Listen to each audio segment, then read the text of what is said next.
We all need a strong mental game on and off the field.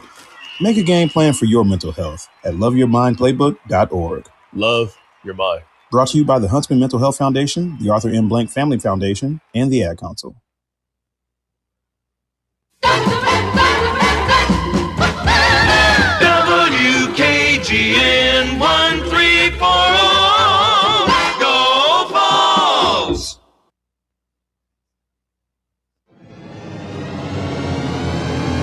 You're tuned in to East Tennessee's premier sports radio call-in show. This is The Drive.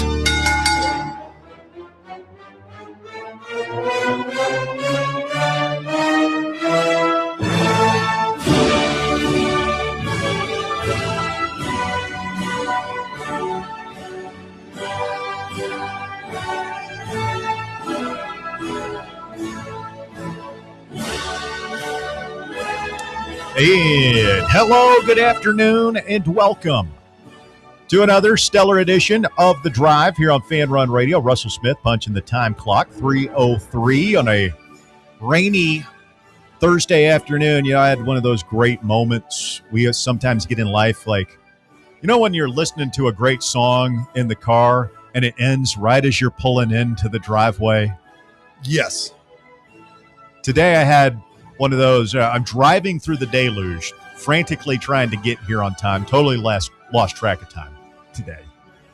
I'm in Academy Sports 20 minutes ago, just bumming around. All of a sudden, it hits me. Dude, you got to go. So I'm driving it starts pouring. I'm like, great. Now I'm going to have to do that thing where I grab my computer bag and I like walk through the pouring rain. I'll be soaked because, I mean, it's coming down out there. Yeah. And just as I'm pulling in to the White Claw Hard Seltzer Studios, the rain ceases.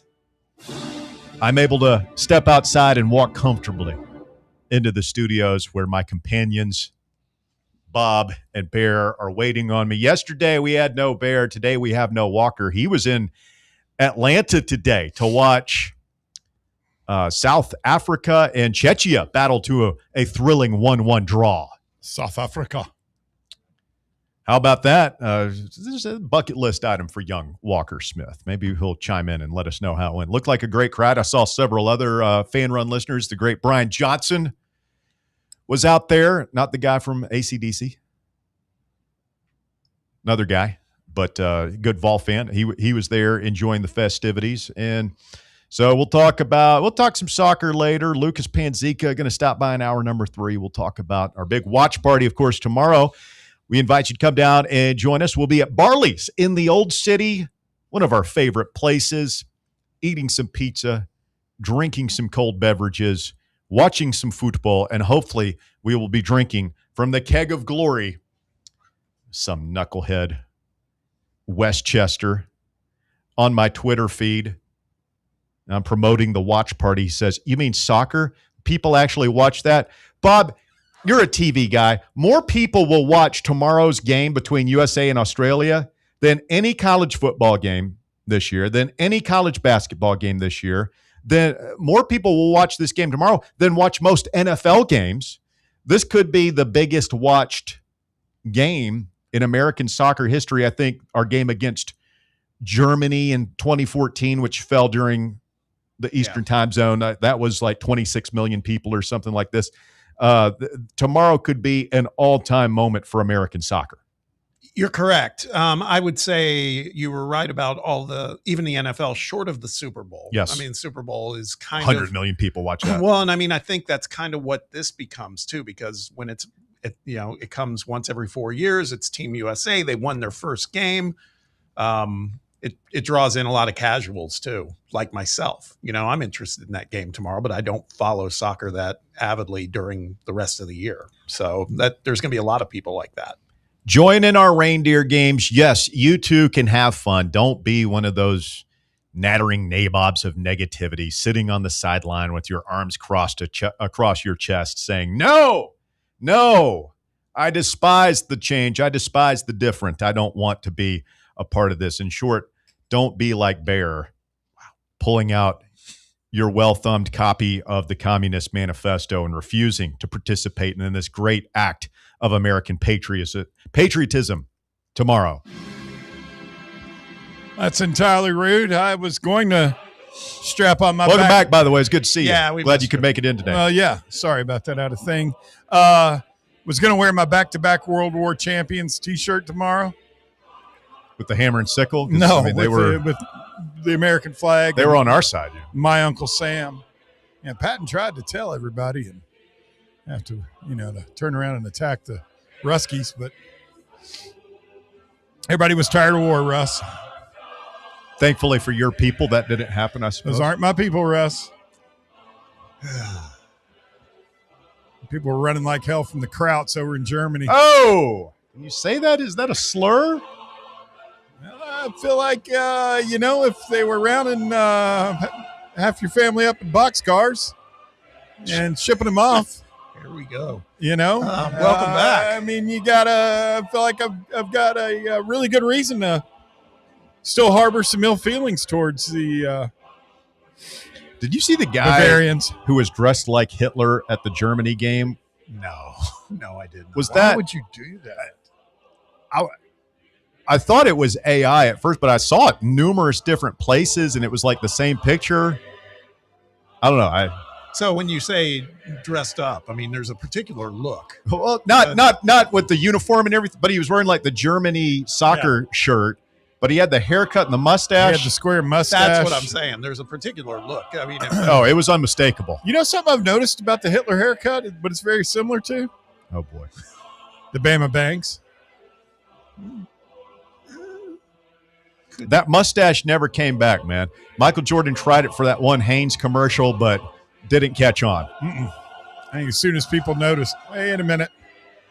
So what's our buddy Mike doing with a square mustache? Bad a dude you have to be to ruin a mustache for all eternity. I mean, if we're being honest, it's kind of goofy looking mustache. Just this little square. If you didn't associate it with Hitler, I bet dudes would try it every now and then. It wouldn't look great. No. It would be the equivalent of that like goatee where without the mustache, you see these guys with just like the chin beard. Yeah. I mean, that's a pretty bad look that I may or may not have rocked for a couple of weeks back in 2001. What is it? The soul patch, right? Soul patch. Yeah. That's. I had a buddy that started rocking one of those. I know a couple of guys with soul patches. I had to pull him and say, look, man. Not working? Yeah, it's not working for you. This is your thanks, Barry. You're gone for a day, and we're saying welcome back. But on the live chat, Joshy Boy just says Bear hates America. That's all it said. Well, you know what, Joshy Boy? It doesn't matter what you think. Joshy Boy if runs hot. I want your opinion, I'll tell you what it is. Otherwise, pipe down, sir. Wow. Sit over there in the chat and do your thing. Wow. It's a little rude. So we got big show this afternoon. Yes. Panzika coming up in hour number 3. In hour number 2, we'll go on a bender with Bill Bender of the Sporting News. Been a minute since we've chatted with him. We'll get his thoughts on the Brendan Sorsby drama of this week, as well as what's going on right now in Washington. Pretty interesting. I'm trying to figure out what's going on. Not smart enough to go through all this stuff. We'll get Bill Bender to help make sense of it. But reading from ESPN here, sweeping federal bill to reshape college sports headed to the Senate floor, marking the first time during a years-long effort that the full U.S. Senate will have the opportunity to vote on a proposed solution to some of the issues facing the college sports industry. This is the Protect College Sports Act, the Ted Cruz, Maria Cantwell thing. It's gotten out of committee. It's going to the floor. Some people who follow Washington say that it's one of those deals where it wouldn't have gotten out of committee. The senators wouldn't put it on the floor unless they thought that it could pass. So the SEC and Big Ten have already released a statement earlier today saying, yeah, we still don't like this. So I guess my question is this a situation where the bill becomes a law? If they pass it in the Senate and the House and the president signs it, it becomes a law. is it something that's just superimposed over the wishes of the SEC and the Big Ten, and they have to abide by it, even though they don't like it? It's a great question. I don't have the answer to it. I don't know if they can. I mean, that's the whole thing. I mean, that's why I think there's been so much back and forth that this is not going to be resolved easily. Just because there's a supposed bipartisan approach to doing something here. And I think something should be done, by the way. I don't disagree with that. But I don't think it ends there. I really don't. Yeah, I mean, I guess, we've seen laws, Obamacare famously challenged in the courts. Eventually it's upheld. But I mean, that took like 10 years, right? Right. Or, first of all, to just pass the bill, and then the various court challenges that it went through. And, that was a long played out process. So this could be the same thing, right? They could say the bill passes, president signs it, it goes into law. The conferences could sue. The schools could challenge it in the court of law, and then it goes all the way up to the Supreme Court, and then they could uphold it or not. I mean, that process could take years. Yeah, and to your point, I mean, it's well chronicled at this point that the Big Ten and the SEC would probably be leading that parade, right? They're the ones that are going to have they believe they have the most juice, and they will have the biggest fundamental issue here. So it's going to be very, very interesting to see. I'm kind of surprised that it's cleared Senate that quickly, to be honest with you. Yeah, I did see a quote from this Cantwell woman who basically said, and I'm paraphrasing here, what we did today was tell the 20 or 30 big schools that they can't make the rules for the other 300 universities. So I could see where the SEC and the Big Ten would be like, want to bet? Yeah. Yeah. Watch us. Yeah. And then what's this? I don't want to jump tracks too quick. We'll probably talk more about it as the show goes on, but this was just coming down in the last hour as we got ready to come on the air about Major League Baseball today. Now, this doesn't involve the government, but they're in there trying to get in front of the MLBPA. They want to shake things up, Russ. Yeah, well, this is, again, something that could take years. Of course, yeah. I think a lot of casual fans are aware that there could be a baseball work stoppage next year. This is another topic I'm not a complete expert on, but There's a negotiation going across. The players union, I think, put out their proposal first. Then the owners put out their counter proposal, and they're far apart. There's a lot of room in between. And the owners want a salary cap, I think, is going to be the main sticking point of all this. There's a lot of other, we'll call them sub-sticking points below it. But the proposal from MLB to, again, this is the owners. One of their proposals is they want to basically do away with the high school draft. Yes. So players would have to go to college for 2 years. Yeah. Now, this is a change from the 3-year rule. I don't like that. So you'd have to go for 2 years. So you would, in this circumstance, like we wouldn't have had year 3 of SEMO or Blake Burke. But think about all the guys that we talk about that did sign with us. Mookie. That we didn't know. Well, that ended up going pro. I don't remember Mookie's exact thing. But, yeah, like those guys would have to come for 2 years. The way, yeah, exactly. The Coninger kid, the Condon kid that we talked about earlier this week that are projected first-round draft picks would have to come here for 2 years. Grinlinger's brother. Ooh.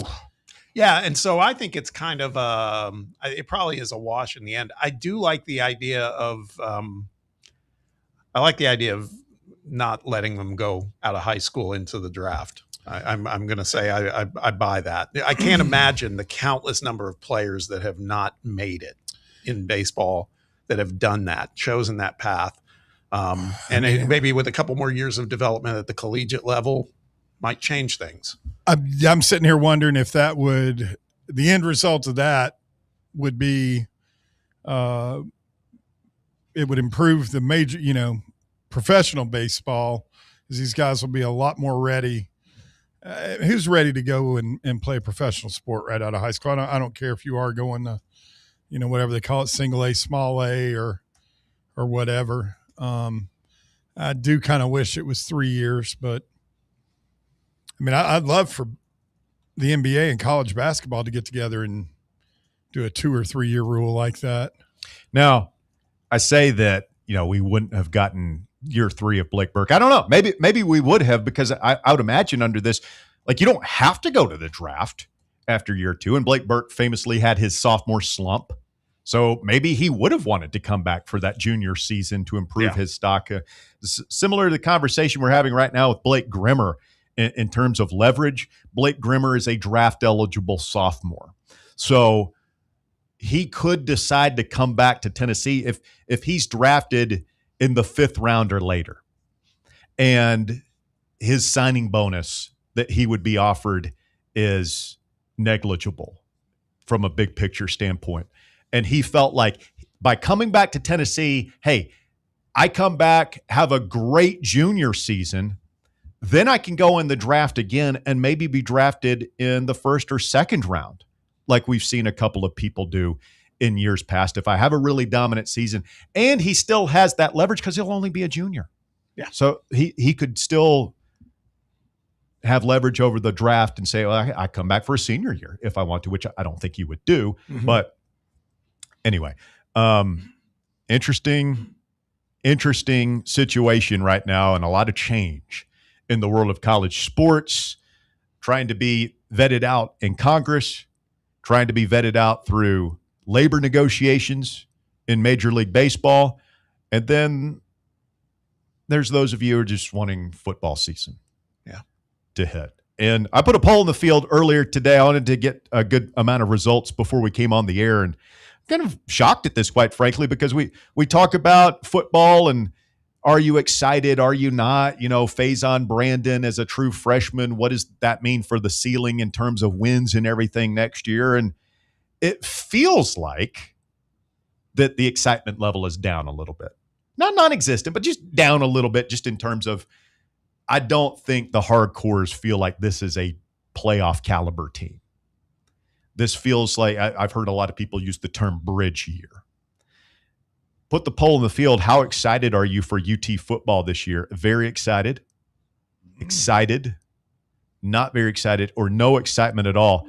47.4% say they're just excited. 21.9% say they're very excited. So 26.3% say they're not very excited, which I think is a pretty low number. And then 4.4% say no excitement at all. So 70% of the audience describing themselves as excited or very excited, I think, is a good thing.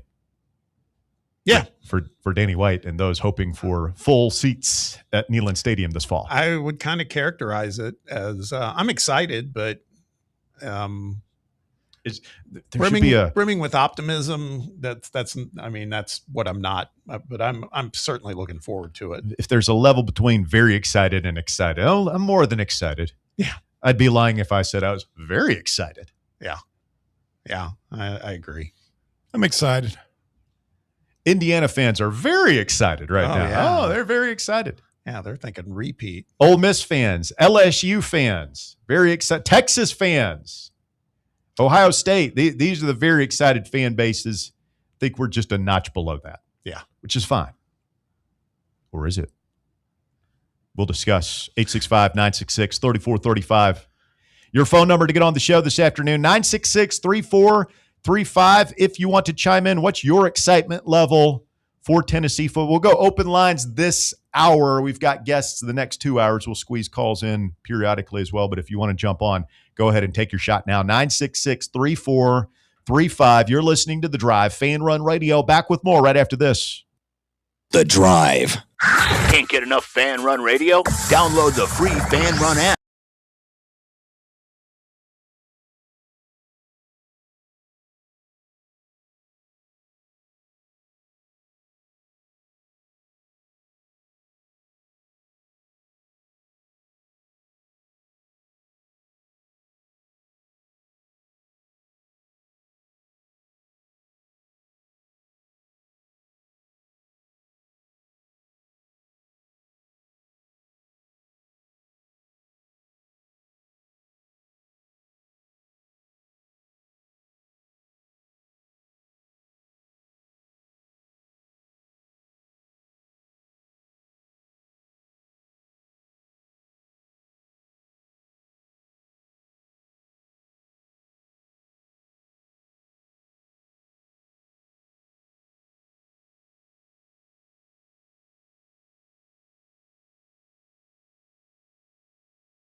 Russell Bobbin Bear back with you on a Thursday afternoon edition of the show. You lonely over there, Bear? Without your buddy Walker to I have nobody to company. berate or rub your shoulders. He never rubs my shoulders. Whisper sweet nothings in your ear. Although I will say I can feel the full fan because I don't have his. How tall is Walker? Like 6'4", 6'5"? Probably about 6'4".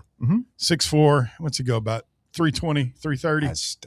I'm not comfortable with these large gentlemen. Yeah. He's not a female athlete, Russ. We can't yeah. talk about the kid's weight now. I was going to say, I don't think he's 320. I guarantee he is. 250, but he's 280. a mountain of a man. I don't know. McClure said he's every bit of 3 clubs. Why are we talking about this? I just said I'm like you lonely. missed the guy. I miss the guy. Okay. I've got a weird way of showing how I love people. Miss you, Walker, if you're listening. Weird, dude. I hope he's not listening. I hope he's enjoying Atlanta and the festivities of the World Cup. So exciting, man. Oh, yeah. Hey, real quick, I did send you that thing. One of my favorite things about the World Cup has been the world's reaction to all things American. Mm-hmm. Apparently, they're discovering ranch dressing. Yeah, I saw that. That's gross, but whatever floats their boat, man. The things we take for granted around here. Ranch dressing. I had a nephew all the way up to like high school. All he ate, I'm not kidding.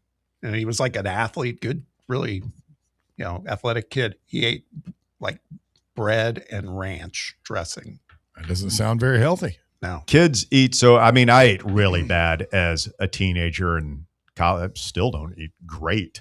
We could all do better, right? But I still eat like a 12-year-old. You do? Yeah. Ranch has never been a staple of my diet, though. That's something that every now and then on a wing. Yeah.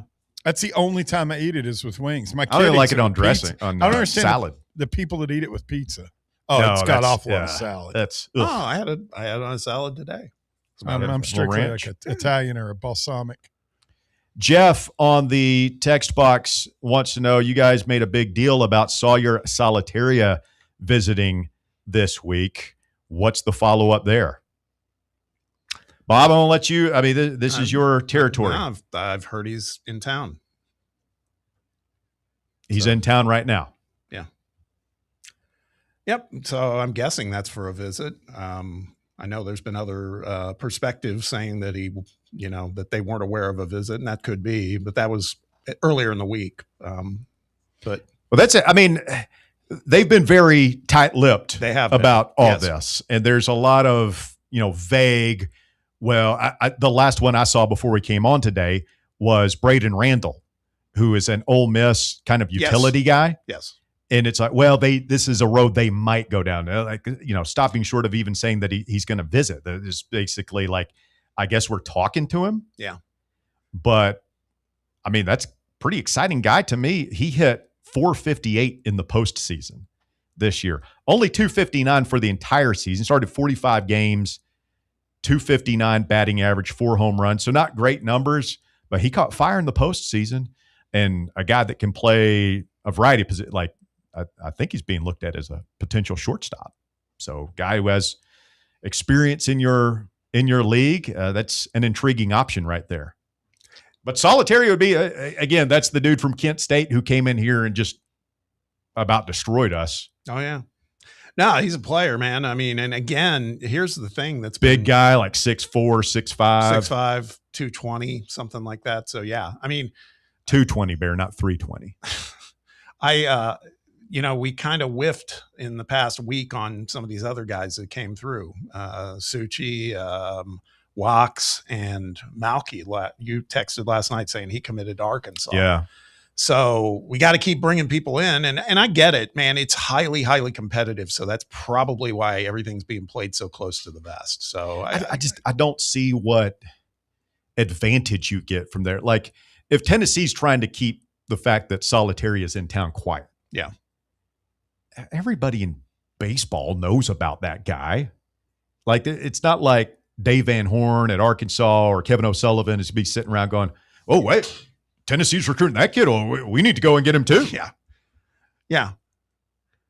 I just don't get what there is to gain by the super secretiveness of it. No, I get it. Because I don't think Vitello was that way. I mean, Vitello wasn't calling guys up and, oh, hey, we got this guy on it, but it's pretty odd. Like, we knew who they were recruiting and who was on campus. And I think it helped. First of all, they got a lot of guys. Mm-hmm. And second of all, like, it added to the perception that Tennessee was the it program. And I'm not saying that perception is dead, but like, if it's me and I'm in charge of the messaging over there, I want, oh yeah, we're bringing in all these guys, all the hot prospects in the portal want to visit Tennessee, want to talk to us, want to think about being part of our program. And we're not going to get them all. We can't take them all. We've got a limited number of spots, but things are going really well here. And these are all the guys that we're talking to. Yeah. That's what I would do. No, I agree. But I guess I'm sitting here next to you. Yeah, no. Not in there. Lucky you. Mm-hmm. No, and I mean, I get it. And I mean, by the way, there's a lot of stuff we hear. And when it comes to knock on wood, if it's commitment or something like that, we typically try to wait and let the kid have their moment, right? That's the other thing. So we're just talking about what, again, with well-placed sources on what we hear about who's coming through. Because to your point, Russ, we just want to know, man. We just want to know that there's activity, and it seems like Josh and those guys are very active right now. They're not blowing off work to go watch Disclosure Day this afternoon. That's true. They're not going to be at the Fan Run Radio listener watch party for USA Australia. Maybe they will be. I mean, if I'm hosting visitors and I want to show them a good time, I bring them down to Barley's and watch the soccer match with us tomorrow. They're not in Atlanta watching soccer. Get them some pizza, a cold beverage, cold garage beer. There's a shot at Walker. That might have been a shot at Walker. The other two names that are out, there's a bunch of names that we're kicking the tires on, but a couple of right-handed pitchers, Peyton Fowler from Mississippi State, and then Otto Espinoza, right-handed pitcher from Cal. A couple of the other, and we need pitchers at this point. Like Solitaire would be great. Like, we need another big bat for sure, but we need pitchers, man. And I think we need another starter too, not just bullpen arms. We need a bunch of options out there. So interesting stuff. It'll be North Carolina and Oklahoma. Shout out to the Sooners last night, Boomer Sooner. That was a good hate watch. I'll tell you, though, the moment that was awfully cool, and I had no idea about it, was the Branch brothers. One playing for Oklahoma, one playing for Georgia, and that last moment in the ninth inning, I thought that was cool. That part, but still. The only thing cooler was seeing them walk off that field losers. Did you see Daniel Jackson crying? And he's a good player. He's a great player. But yeah, so we rooting for Oklahoma now? I don't know. I mean, they still don't really feel like an SEC team. They don't feel like a rival, even though they came in our house and beat us in football this past year. But I mean, I don't have a dog in that hunt. The fans were so daggum nice to us at Calhoun's on the River. And the Tar Heels are so arrogant. They got the pitching though, man. Yeah, and they're completely rested and ready to go. Yeah. This thing couldn't have worked out better for the – I don't know. They did have I think they had the toughest draw. Who's that? I mean, at the beginning of the tournament. Oh, yeah. Absolutely Oklahoma? Did. Yeah. No, North Carolina. No. I think – if you look at their regional. Oh, in their regional. Like, well, I mean, we were in it. Yeah, they had a tough draw. I was talking about just Omaha. Like, they were on the easier side. Yeah. With Troy and West Virginia. But I think they kind of – I mean, if we're being fair, I think they kind of earned that because – they're obviously the best team in the country right now. I saw a T-shirt that's out there now. We'd be doing the same thing. We did it. It's for Oklahoma fans, Oklahoma. Everybody does that. Yeah, exactly. What was ours? Omavols. Omahogs. That's what Arkansas calls it. Yeah. Too bad they've never won one. Wait till next year. Let's just hope that Batello's not there. But speaking of which, he had a pretty successful midweek so far, Russ. I got some breaking news while we're at it. Go to the desk, Russ. Is this real breaking news, or are you just trolling me right now? Well, just you wait. What is? All right, go ahead. Have your fun. Get your shots in. Get your licks in. Everybody's a comedian, huh? The Atlanta Braves no longer have the best record in okay. Major League All Baseball. right. That belongs to a team on the West Coast. Really? Los Angeles Dodgers. Also, the Braves not only have no longer the best record in baseball, they don't have even the second best record. They have the third best record because the Milwaukee Brewers have passed them by a mere few But you brought percentage this points. energy Is to somebody when we're talking about- discussing the World Cup or anything else. Sure. I don't hear. Mm, I mean, it sounds it's funny. there's some noise over the lines. Bob, could you go ahead, You please? get your own material. Yeah, Everybody's a comedian Where's all of a that sudden. shop now? Let's play some I Love LA is what we need to be. I'm glad you guys are rooting for your San Francisco Giants and taking such joy in the downfield. Hey, It's Major League not Base- hard to root listen. for Tony Vitello, my friend. Major League Baseball is stupid. It's Wow. a dumb hobby, dumb sport to follow. How the turns have It's- tabled. Loser sport. You've been in love with it since you were a kid. You said it too many times. Not really. It's just kind of playing along. Play the chop. Something to do in summer. I heard you said it sounded funky yesterday. Things out of battery over here. Let's get to the phones, please. Talk to Joshy Boy. Joshy Boy, you're on the drive. It's Fan Run Radio. Go ahead. Hey guys, how are you doing today? Doing well, thank you. I don't know about you, Russ, but I'm kind of on suicide watch after Whoa. the Braves just dropping down to the third best record in the league. Go ahead and do it, Joshy Boy. Jump. Put your head in that noose. Russell Kevorkian in the I'll house. probably Hey. be like that. It's all I'll over, probably man. be like that woman in Brazil that died with no bungee cord. Oh my God. There's pick you up, just toss you off the bridge. Splat. Yeah, That was horrifying. I thought that was a joke at first, but No. they just I did too. threw her off. What you think that's just instant lights out as soon as you hit the dirt, just boom, over? Or do you think she laid there gurgling on her own blood for a couple of minutes? Oh yeah, that was an instant death. I would hope if you were that person, you would hope that it would be instantaneous. Well, yeah. Oh my God. You don't want to just lay there. A man's death. Ugh. Was watching a video earlier while we're being macabre. Watching a video of a couple of guys who were caught in a riptide at the beach. Mm-hmm. Yeah. Like people are going out trying to save them. You just swim. Yeah. That way. Easy for you to say, man, when you're out there and caught in it and you're panicking.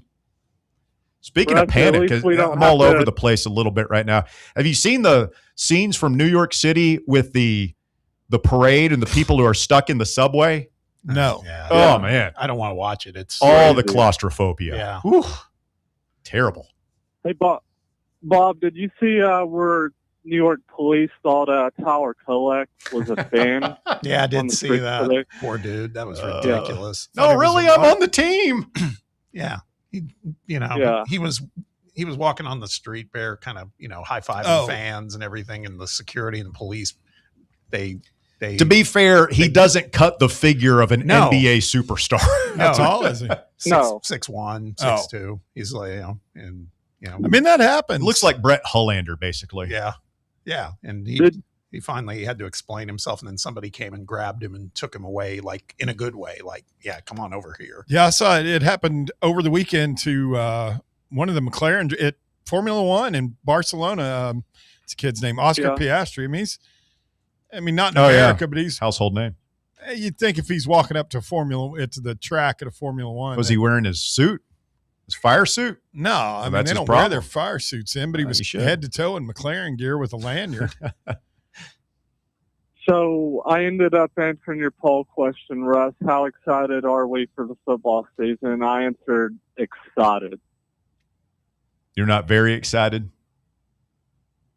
Well, let me ask you this, Joshy boy. If Joey Aguilar, the returning passing yardage leader in the SEC, had gotten that extra year, would you be very excited then? No. because he's a Sun Belt quarterback, and that's how he'll ever be. Congratulations on we went 8-4 with the easiest schedule in the SEC last year. I know he had a tumor in his arm. I'll give him that. Oh, that's awful nice of you. Very nice of me. But let's not forget he had like 3.5 months to get ready for the season. Josh, we literally picked him up off the scrap heap, and all he did was lead the SEC in passing yardage. But he's a Sun Belt quarterback in your mind. Yeah. You're a Sun Belt caller, Joshy boy. Oh! How dare you come in here and besmirch the good name of one Joseph Aguilar. Joshy boy just got the button hit on him. Bye-bye. Phil said bye. Bye.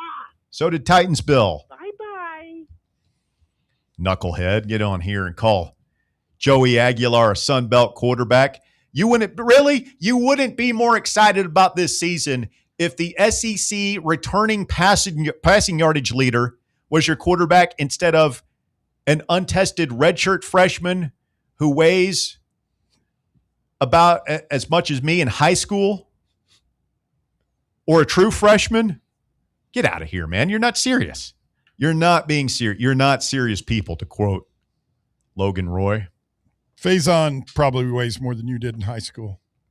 Well, yeah. I mean he looks like he's sculpted out of marble. I was like 160 pounds soaking wet. And I was 6'4". So it's like, looked like a skeleton. Really popular with the ladies. I bet it will. The Skeletor physique. I mean, yeah. It's just turning down dates left and right. Quick timeout. You're listening to The Drive.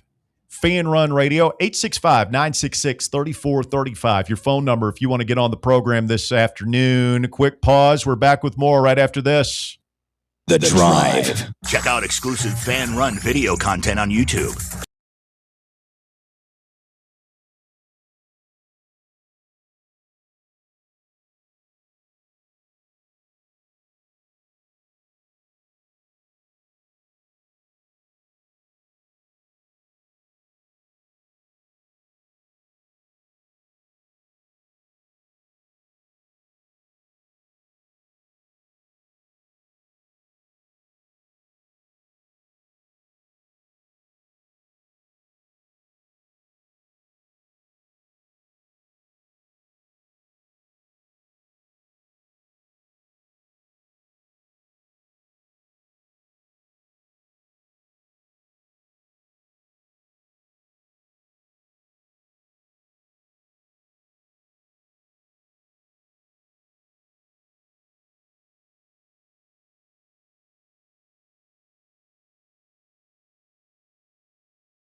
this Braden Randall kid from Ole Miss, and he is Pete Nakos is reporting that he is lining up visits to Tennessee and Mississippi State now. Yeah. So that would be, here's my only question about that. Kid hit 259 this season, right? Manny Marin hit 291. Are we? I thought we were going to upgrade there. Maybe I'm missing something. Again, maybe he's just a depth utility piece, and we have bigger plans at that position. But Marin was the better player this past season, and we let him walk. I thought maybe I read that in passing, but that Randall got particularly hot during the postseason. Oh yeah, he hit 458 in postseason play. Yeah, so he's riding the wave right now. He's gone, man. I mean, I agree. I hear what you're saying, but we just got to go and try to backfill as best we can. Hopefully, it's a better solution than what we had. But that's a little bit of a thinker, gotta say. Yeah. Let's get DR Vol and then W. Lynn in here before the top of the hour. DR, you're up first. Go ahead. DR, are you there? Try this again. I'll try that again. Let's go back to the phones now and talk to DR Vol. Good afternoon, DR. You're on the Drive, Fan Run Radio. Go ahead. I thought I got flushed like the previous caller, the Sunbelt caller. Give it time. We'll see if we can make that happen for you. Well, I did have a question. Bear, where were you at yesterday, man? Burning American flags, or what were you doing? I had some stuff I had to take care of. I wasn't burning an American flag. I'm getting tired of you and your dipstick buddy over here. Oh! Calling names. I mean, you're casting aspersions at my patriotism and my Americanism. No comment whether or not it was KGB official business. Are you going to be in your full Nikola Volkov outfit tomorrow down there at Barley's? Can you even know the guy? It was Nikita Koloff. Oh, you would know. It was Ivan Koloff. Drago. I can't remember all their names. I just didn't like Hulk Hogan, and I think history has proven me out correctly on that. Not a nice guy. It's a real American hero. I think you just watch your mouth. I think he's just jealous that it's fun seeing all these people coming over from overseas, and they take pride in their country, and that's got to suck to be able to miss out on that. Bears just upset that they didn't get this kind of reaction in Russia in 2018 when the World Cup was over there. It was in Russia in 2018? Sure. Don't act like you don't know that. The American team didn't qualify that year. As Bear calls it, the year of our Lord 2018. Well, I didn't watch it because the Americans weren't in it. Greatest year of his life. Yeah, that was a great World Cup that year. Guys, as far as football season, I just kind of indifferent about it. I feel like if I don't have any expectations, they can't disappoint me. Set your expectations low. You're less likely to be disappointed. That's what I always say, DR. Well, this is what gets me, though. Every year we've got some freaking drama. And like this Chas Coleman thing, there's still no decision on it. It's kind of like Doo-Doo Carter last year and Nico's daddy the year before. It's like, I'm sick of the drama, honestly. I'm ready for Rick Barnes. No drama with Rick Barnes' program. Just a bunch of guys you'd be proud to marry your daughter. That's exactly right. And so I don't know where I'm at. I'm excited to go to the games, but I don't know if I'm actually excited for the games. Kind of worried about it, honestly. I think Texas and LSU, I think we're going to get raked over the coals. Oh, man. I'm not ready to go there yet, especially with LSU. Yep. I'm with you, Bear. Well, you want to bend the knee to Kiffin? Go ahead, DR. I'm not bending anything, but I know if he has a chance, he's going to do everything he can to blow us out and have some stupid-ass tweet at the end of the game. I hate that guy. And I hate him. He might just coach the game without his shirt on. Oh, God. Well, that is when I hope your boy gets his T-shirt cannon and aims it right at his head. At his head? Stick a golf ball in that thing. Oh, my God. I'll name it somewhere else. Oh. The Jewels. Vladimir Putin getting angry again. I like it. Well, guys, that's all I got. I'm going to get out here before I get flushed.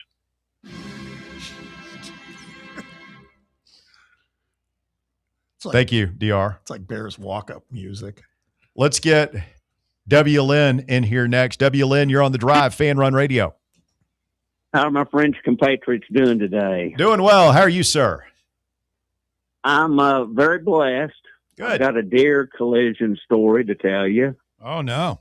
A deer collision story? Yes. God. I was on the way to my doctor's office on North Shore for my Medicare physical. Oh, dear. About 4 o'clock Tuesday. Uh-huh. I passed Tools Bend, that crazy curve on North Shore. Yeah. I'm going west. They're all over the place out there.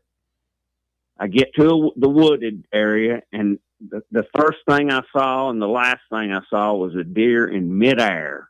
Oh. And about the time I hit the brakes, his head and antlers smashed my windshield. Oh, my God. Are you okay? He was. Oh, I'm fine. I had a little glass fall on me. It didn't completely knock the glass out, but how's the deer? Two deer antlers were in my glass. Oh, my God. That I put. So you hit a buck. Yeah, I hit a buck, and it bent part of the roof where it connects the windshield. He apparently got across and went into the woods because he was not on the road. I pulled in the first place I could find, but I'm just thankful to God that when I hit the brakes, nobody was tailgating me or they'd have hit me. Oh, yeah. So did snap the antlers that I off? didn't. Yeah, the two antlers I put in a bag and wrapped it up and kept in case I needed it for evidence. But and I'm glad I didn't swerve into the other lane, and I'm okay. It was good. The blood of the antlers was coming down in the middle on my console. Oh, my God. Oh, a little bit of me too. But wonder where that deer is now. He's probably thinking, "Damn." I don't think it. I've talked to people that know about deers, and they said it probably just went on the other side and died somewhere in the woods. Some good venison somewhere in those woods. But its feet hit my tail light and busted all that side. Jeez. I had a similar thing. Like, it didn't hit, but we were going to a Titans game one day a couple of years ago, about 10, 15 years ago, early in the morning, leaving Knoxville in that same area. You're talking about W. Lynn roughly. And this deer jumped out of the bushes, hit, we were driving a minivan, hit the van and bounced off of our van, down this embankment that we were traveling by, and luckily did not go up on the windshield like you guys, but they'll come out of nowhere on you. Oh, I know this. The first time I saw it, it was in the air. It was like trying to jump my car, and it was running. It's incredible. So, I'm glad you're all right, buddy. Anyhow, I'm just thankful to the good Lord for getting me through that. Yes, sir. And got a rental car, getting the car looked at and all that nonsense. But I'm fired up for the World Cup, tomorrow. Let's go. I'm watching a lot of it. I would encourage people, if you can, to watch everybody's the national anthems they do right before the game. Yes. It's just very interesting how some people put their hand over the heart, some of them do arm in arm, some sing, and then they show the fans. I love it. It's just it's the world stage, and we're 1-0 right now. So I'm all in. I think I told you I only do this World Cup and Olympics, but I looked at my paper today and noticed Nashville is winning their division in the MLS. You know that Nashville SC is pretty good. We'll have to ask Lucas about that coming up in hour number 3. But W. Lynn, Bears' favorite part of the World Cup is the anthem as well. The wrong anthem. Y'all need to lay off of him on that. Appreciate it, W. Lynn. Thanks, Lynn. And also I got to commend Bear for mentioning Hell on Wheels is one of the greatest historical. You finally found somebody else that likes Hell on Wheels, Bear. And Cody McClure loves it as well. I'll let you two talk quietly off the air. We got to run. Hour number 2 of The Drive coming up next. It's Fan Run Radio. Stay with us. The Drive. Fan Run Radio, the flagship station.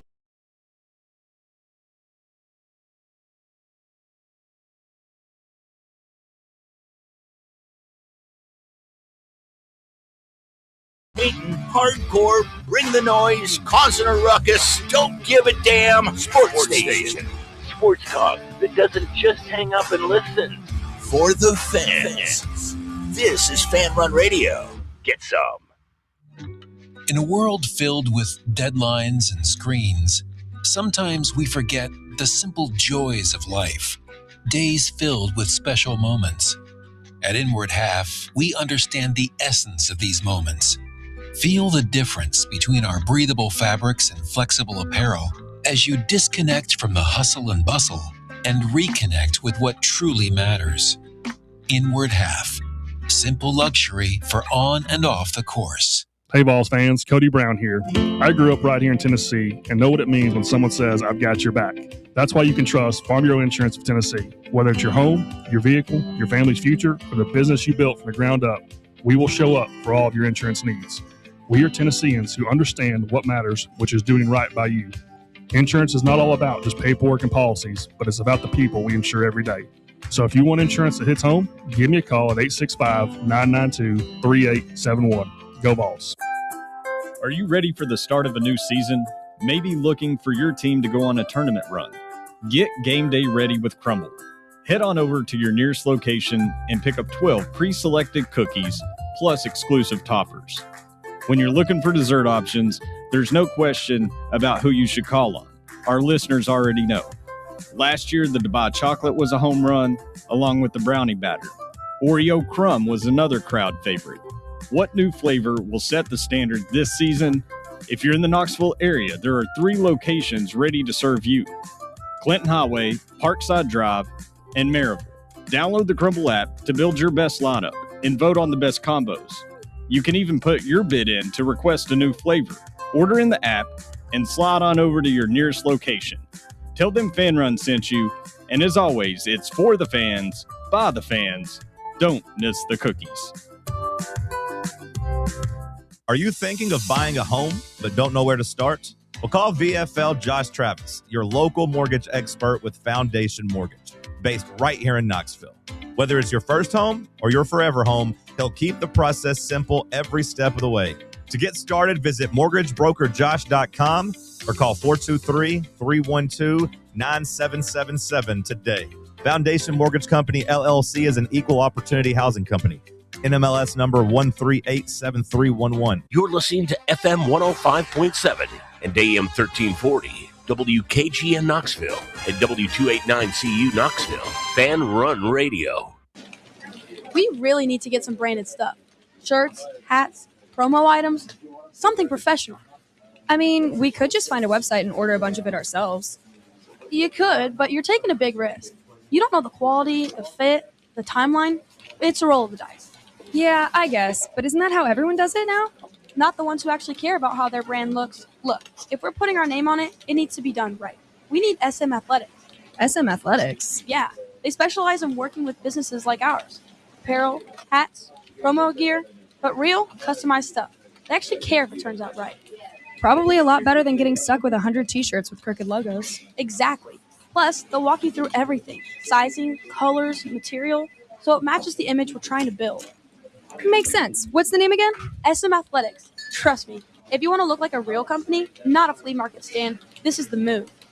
If you're serious about your brand, work with people who are serious about getting it right. SM Athletics. It's time for the Drive's Top 4 at 4. Hour number 2 of the Drive underway. Fan Run Radio. The Top 4 at 4 brought to you this afternoon by ECR Total Landscapes. Number 1, the bipartisan Protect College Sports Act cleared the Senate Commerce Committee 19-9. It's not a blowout, but it's not a nail biter. A solid 19-9 win for the Commerce Committee today, Bob. Marks the first time a college sports reform bill has advanced this far in the Senate and sets up a potential floor vote before the August recess. President Trump urged Congress in early June to pass it this summer. Ted Cruz says he wants it done before the season kicks off. The war is in wind down mode now, so all attention will focus to collegiate sports, just as like it should. Yes. After Thursday's vote, Senator Cruz told reporters that Senate Majority Leader, you know who the Senate Majority Leader is, Bob? No. Bear? John Thune. Well, why can't you have the level of dedication to country that Bear over here has? That's impressive. It is impressive. He intends to bring the Protect College Sports Act to the Senate floor, and Cruz believes that will happen in July. So, making progress there. Conferences have come out and said, we don't want it. We're not for it. We're against it. Which, if you're wondering why, so am I, but I'm guessing it has to something to do with they can make more money without it. Oh, yeah. Not a doubt. Called a crazy hunch. Number 2, Major League Baseball proposed widespread changes to its amateur entry system that would cut annual signing bonuses by more than $150 million annually, make high school players ineligible for the domestic draft, and institute an international draft, according to Jeff Passan of ESPN. So this would be major change for college baseball. No more just going straight to professional bit, which that blows my mind because it's been that way since the like Cap Hansen days, the 1800s. Like you just sign, you want to play baseball professionally, you go play baseball professionally. You sink or swim on your own. If a team wants to sign you, they sign you. Right. But as they're saying, you got to go to college now, and for just 2 years. So that would be the other big change. You can get drafted after just 2 seasons. So that would mean if this rule in play, Levi Clark could be going pro this season. Manny Marin could go. He's draft eligible anyway. But I feel like Jay Abernathy, if he had a good enough season, he could have gone. Yeah. Like there's Tegan Coons, another draft eligible sophomore. But you get the picture. Yeah, it would be a big change for college baseball. Definitely. I think it in the end it could kind of balance itself out. A lot of these guys that somebody had posted earlier, the number of guys that we could have had on this roster since 2023, it's crazy. How many first round picks that went on and signed? Was it baseball? Brady House? Yeah. He was a high first round pick. Schoolcraft. How many of them are in the majors right now? If this last year's team had Cruz Schoolcraft, as a pit, like we might still be playing. Yeah. Number 3, World Cup continues today. Earlier, it was Czechia and South Africa battling to a 1-1 draw in Atlanta. They're at the half in SoFi. Switzerland and Bosnia-Herzegovina scoreless at the half. Later tonight, you've got Canada against Qatar at 6 p.m. Canadians a big favorite there. And then this will be one of the games of the tournament. You're going to want to watch this tonight, Bob. You can stay up for it. 9 p.m. Mexico against South Korea. Let's do a little exercise real quick because I'm not picking on you. I'm clearly puzzled because I've heard it back and forth. I've heard Qatar, like you said. I've heard Qatar. Is that what we think? I think they're both okay. Okay. So it's potato. So it's got dual pronunciation. That's like Los Angeles or Los Angeles. Los Angeles. Yeah, I don't think anybody says that. And finally, number 4, That's a taco truck. Cincinnati. Yesterday, responding to the agent of quarterback Brendan Sorsby publicly questioning the school's handling of his gambling in 2024, says it never would knowingly play an athlete who violated NCAA gambling rules. So, kid's agent went on Dallas radio, said that it was Cincinnati that should be catching the heat. I think there's plenty of heat to go around in this whole debacle. But Cincinnati said, nah, bro, we didn't know anything about that. I just don't understand the motive behind the agent doing that to begin with. I guess he's just trying to call more attention to the fact that your client has a Yeah. pretty serious gambling problem right before an Yeah. NFL supplemental draft. Yeah, if I'm the agent, I'm wanting this to go away. Yeah. Just squash this, kill it. Don't want to hear about it, talk about it. Let's see if we can't get this guy drafted in professional football. Exactly. All right, that is the Top 4 at 4. It's brought to you by ECR Total Landscapes. We appreciate their longstanding support of the show. If you are looking for somebody to take care of your yard, these are the people to call. If you've got a tree that's starting to lean a little too much, branches hanging over your roof, don't wait until it's too late. Call ECR Total Landscapes today. I did this last year. They came over to my house, took a bunch of small trees that were kind of like looming over the neighbor's house. And I'm like, oh man, that would be bad if one of my trees fell on the neighbor's house. So I just got them out. ECR came over, got them all out in one day, and they grinded up the stumps. It's already grown over with grass and everything.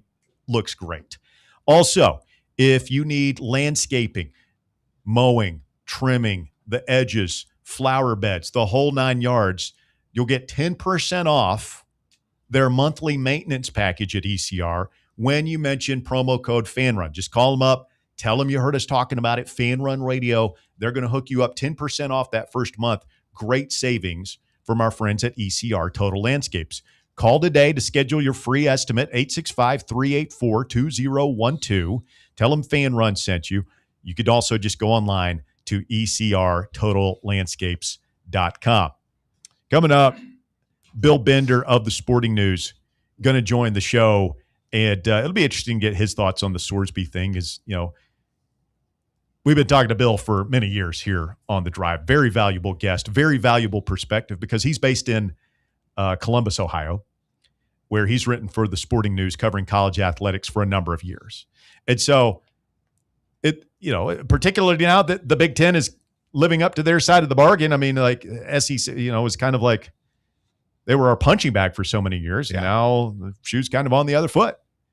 And it's always good to get their perspective on whether it's the Sorsby thing or, maybe he can provide a little clarity on what this process that's playing out in Washington with the Protect College Sports Act could mean, what the two conferences, the Big Ten, the SEC, what their main objections are to it, and whether or not those objections could be overcome.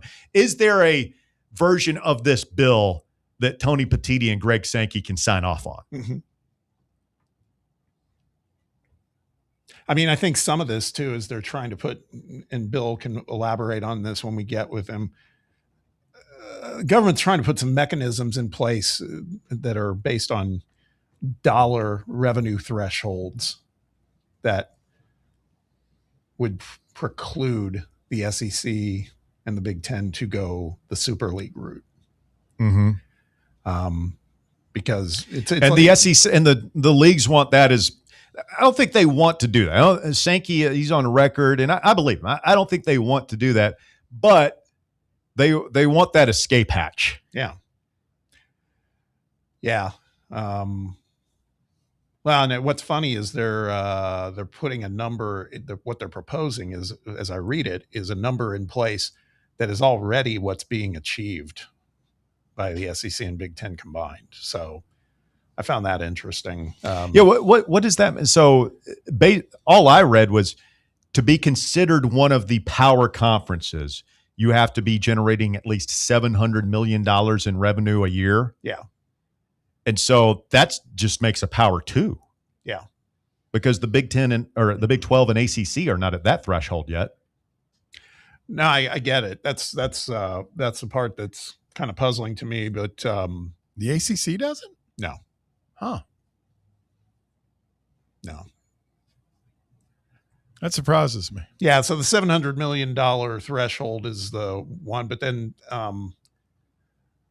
I think what they were doing was so that's what they're achieving now. There was original talk of it being set at $1 billion in terms of revenue.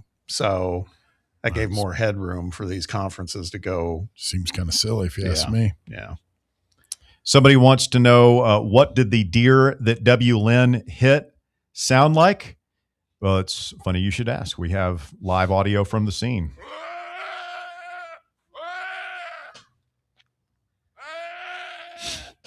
You've hit one? I've hit one. Mm-hmm. I came close one time and never hit one. My brother totaled a car when they're in Nashville. It's kind of interesting. We stopped in time. It was right over on North Shore, but it still made contact and rolled over the hood of my car and then took off. We didn't kill it. That's what happened. Like it came up on the corner. I thought it was going to come up in the windshield, but it just kind of like matrixed off the corner of the car and then like kept running. Like it like bounded down this embankment that we were next. I mean, we were so stunned. Like it was, I mean, like the whole thing happens in about 2 seconds. Yeah.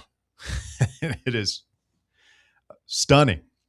Kiffin's wrecked Lexus says anthems/flags in the World Cup are such a huge deal because most of the Euro countries have anti-nationalism laws that forbid or discourage people from flying flags in non-government facilities. Oh, all of that, but I don't know if you guys saw Thomas Tuchel, who's the manager of England. There's like video of him. So they're playing God Save the King, right? Is the British anthem. Mm-hmm. And the coaches are standing over, they call it the technical area. It's basically the bench. And they're just a wall of photographers right in front of them. And he's like trying to walk around. And he wants to see, and you can tell he's like really mad as the anthem is starting. And then he just has to stand there. And he's talked about it after the game. He said, like, yeah, I was really pissed off and disappointed because I had been he's German, coaching the English team. He said, I'd been looking forward to seeing my players hear their anthem for months now. Like, this is a big deal to me, and I couldn't see it because of the photographers. I thought it was interesting. No, I think it is. Again, there's a lot that I love about this World Cup that we kind of, maybe it's just, it's a little more, kind of puts you in the feels more given the state of,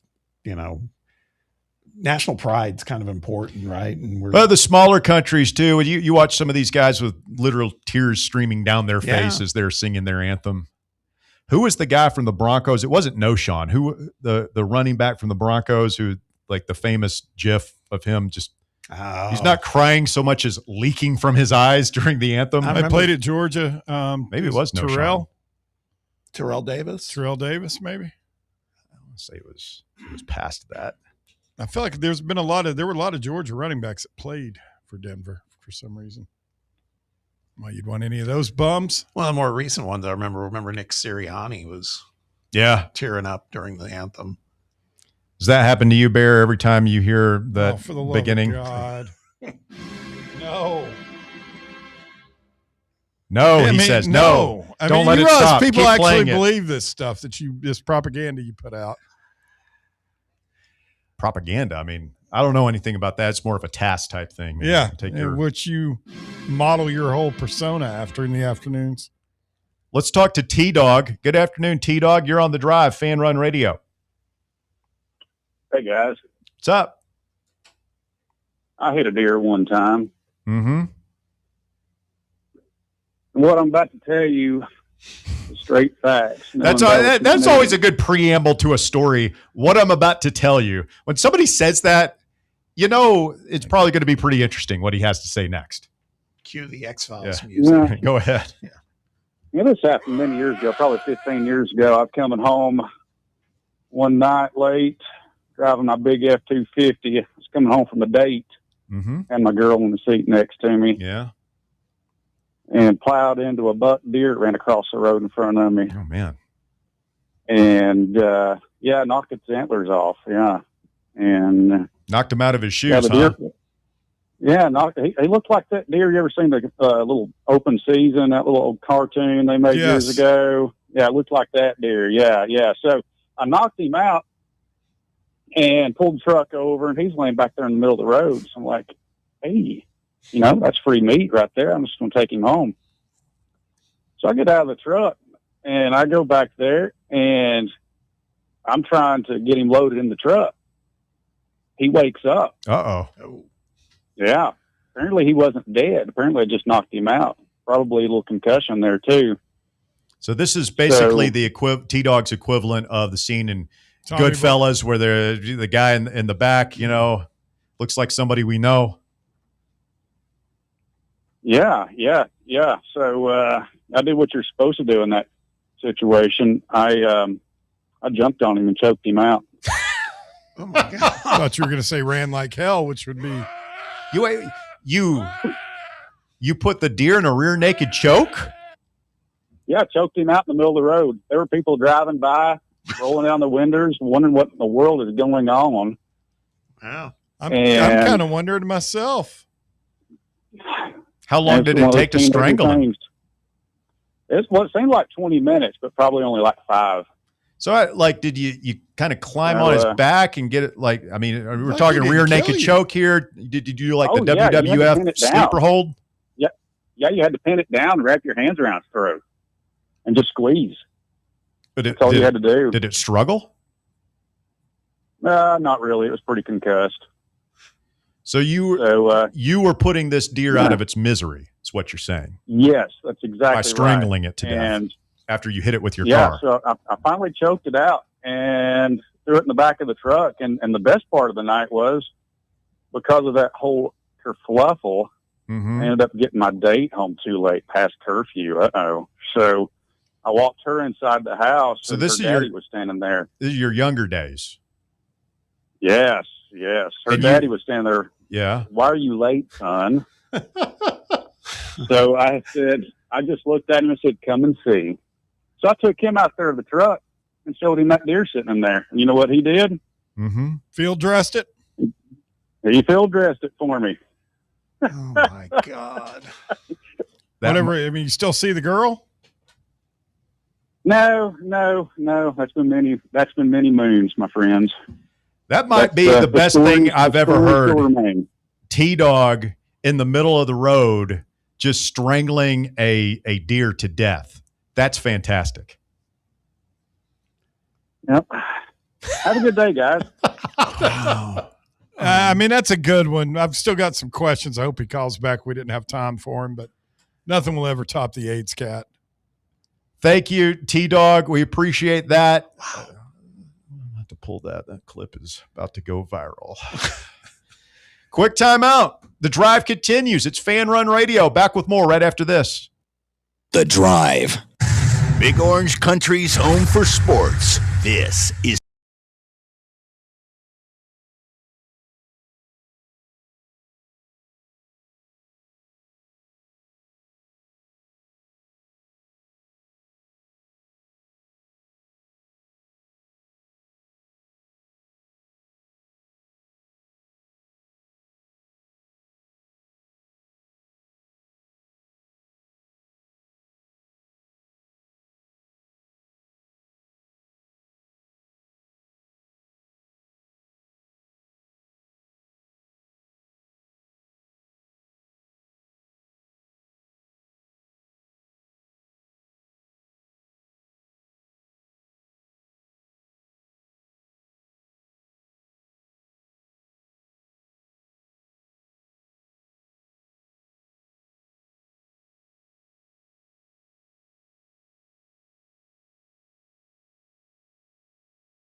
There's enough difference. Like he was on a date.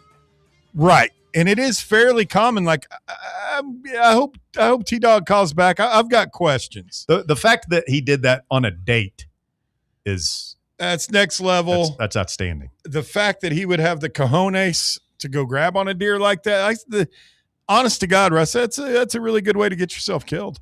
I guess so, man. He knocked the antlers off of it. So what's it going to kill him with? It's hooves. It's severely disabled, Bear. I mean, he's stunned. I don't know. I mean, that thing comes too. I'm just like I said, I've got a lot of questions for T-Dog must be a big old boy. A lot of questions. Let's get Bill Bender of the Sporting News in here. Bill, good afternoon. How are you, sir?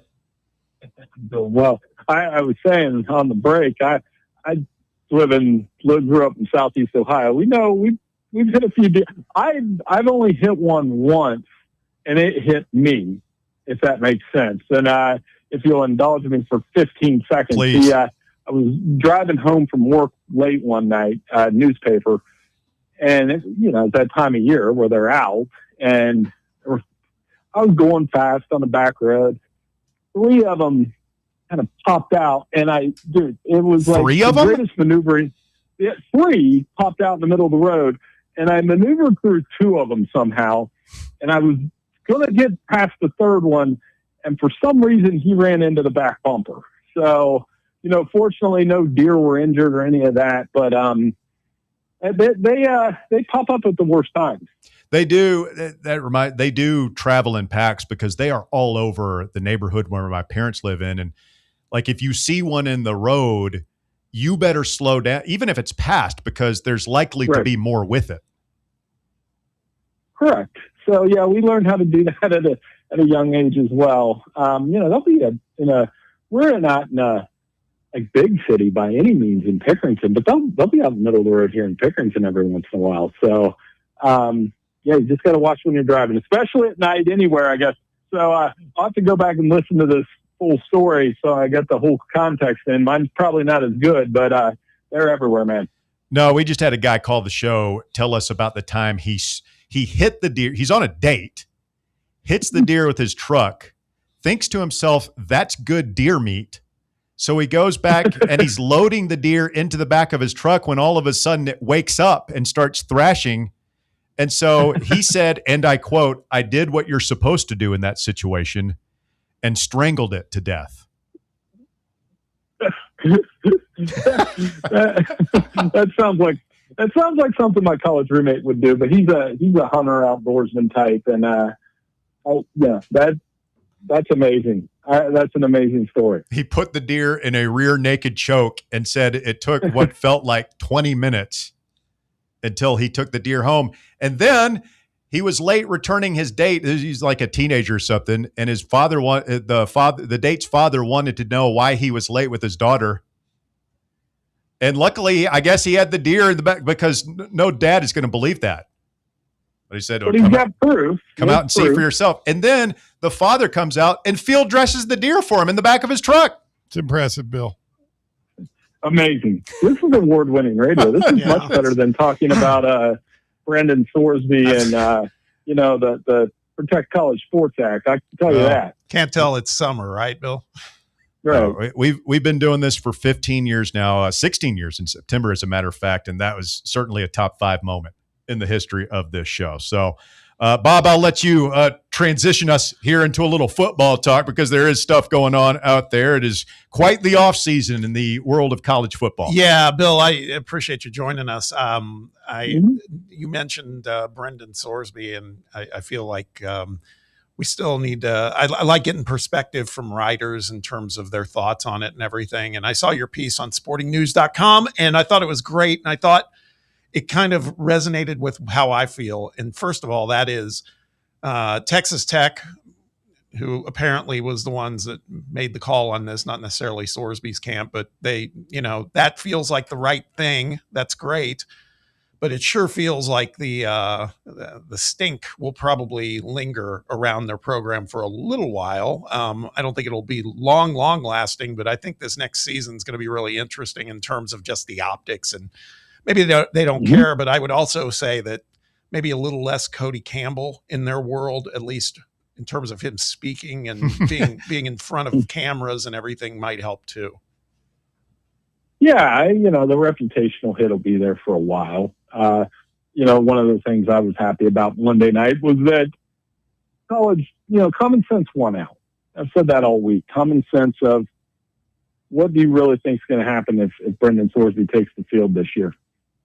How bad, how poisonous, how toxic is that going to get across the entire sport, for breaking the cardinal rule? He didn't commit like a major crime or a felony. Maybe, I don't know, it might have been a felony, but, you know what I mean? It wasn't something that's like a capital crime at least.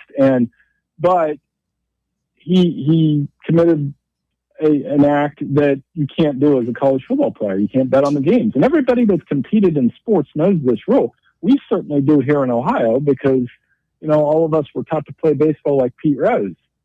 Well, Pete Rose was banned from gambling, and rightfully so. We don't have to get into whether or not he should be in the Hall or not.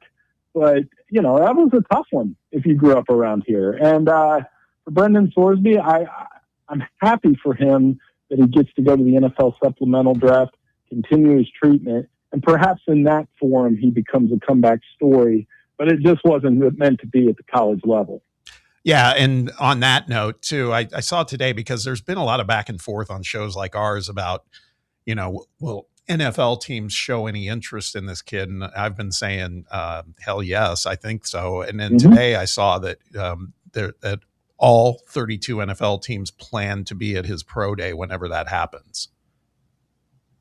Oh, yeah. The NFL, and this is his punishment. And he has some tools as a quarterback. He's mobile. He throws the ball down the field a little bit. And, I said that he reminds me a little bit of Baker Mayfield, just not as good.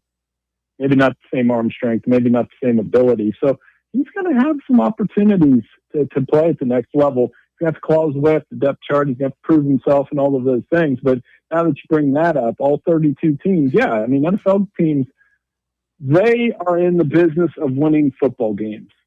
And the fact that Brendan Thorsby is kind of serving his punishment at the college level, yes, he'll be scrutinized at the NFL level, but Jamison Williams and Calvin Ridley have served suspensions in recent seasons. And it came and went, right? They did their punishment. They came back, and Ridley's case, he had back-to-back 1,000-yard seasons after a year-long suspension. Bill Bender of the Sporting News with us here this afternoon. Bill, this is interesting stuff, what's going on in Washington with this Protect College Sports Act. And we finally found something that the SEC and the Big Ten can agree on. They're at each other's throats about everything else when it comes to college football, but releasing joint statements a couple of times the past week, a couple of weeks, including today. They do not like this legislation in its current form. It seems like they're leaving the door open to say, hey, these are a couple of things we would like to see changed, and then we can get behind it. But for right now, they're pretty adamantly opposed to what's trying to be. I think. Yeah, go ahead. Yeah, sorry to interrupt, but let's do one at a time. It's hard to pass all of them at once. But I saw Tommy Tuberville there was a tweet about what he wants. And, it was a pretty simplified version of this act. And it talked about eligibility and portal and things that I think a lot of college football fans actually agree on. But it's Tommy Tuberville, so everybody's taking shots on him on social media. But I would be in favor of one free transfer. I think the hang up there and talk about toothpaste out of the tube and those kind of things is I've seen this pushback on that. But how can you tell college athletes they can't go somewhere when other students are free to come and go when they please? And my comment to that would be, well, those students aren't playing college football. Yes. Right? They aren't playing this is different. The major sport. They're not getting paid the amount of money that these athletes are getting paid either. So that's one. And again, we can't sit here and say nobody's doing anything when Congress is actually trying to. And I don't think this is for posturing. I think they're serious about trying to help and reform the sport. And maybe this Thorsby thing was a big wake-up call to everybody else who isn't paying attention. But yeah, it's pretty messy in here. Let's jump over to the SEC for a second. as it relates to the guys down here in Tennessee. Was checking out a story you just did regarding you were ranking the schedules for all the SEC teams. And it's interesting because we're kind of going through it here down in Knoxville because we've got a situation at quarterback where it's going to be two untested guys, talented guys, but they really haven't seen the field at a high level in, Power 4 college football. And so that gives us some pause. And everybody that is a Tennessee fan, and we've talked about it here, have said, man, this schedule too for Tennessee is one of the toughest we've seen in a long, long time. In your rankings, you've got Tennessee with the fourth easiest schedule in the SEC. And I find that interesting, and I'm not necessarily debating it. I thought it was interesting how you kind of the criteria you set it up against with, because I think maybe what you're saying is Tennessee's schedule, it's tough, but a lot of those games are at home too. That helps, right? Like some of those ranked games that's the way I weigh that. And, my schedule metrics aren't perfect. I think it's just a simplified way of doing it. I look at how many teams that you're playing that are ranked, but that doesn't account for, like, on other people's schedules. Like, Tennessee's not in our post-spring top 25, but they might be in a couple. They might slip in there at 25 or 24. It is a tough schedule when you have 9 SEC games too. And I'm going to see, I've told you guys, I think before, when the Big Ten moved to that, I was freaking out a little bit because you're going to lose another game here or there. It's actually more entertaining. I think it's much better to have that non-conference game. I'd rather watch conference games than non-conference games. And you mentioned it, Tennessee has a question there at quarterback, obviously, between Brandon and McIntyre. And it'll be interesting to see who gets that job. But, the SEC is going to be as competitive as ever. Tennessee's got one of the easier schedules, in our opinion. It's not as hard as, say, Oklahoma. You look at their schedule, and on top of it, they're playing Michigan. So at Michigan, it is a brutal schedule for the Sooners this year. Bill Bender of the Sporting News, our guest here this afternoon. Bill, I saw where the Sporting News also did their annual coach rankings. Is Curt Cignetti officially the new top dog in college football? I have him one, and I'm okay. I can defend it this way. It said, who has done more for college football in the last 3 years than Curt Cignetti? And in terms of, you set James Madison up for a playoff berth. They didn't go to the playoff when he was there, but they were in the mix. And then the last 2 years at Indiana are ridiculous. I've never seen anything like it. 27-2.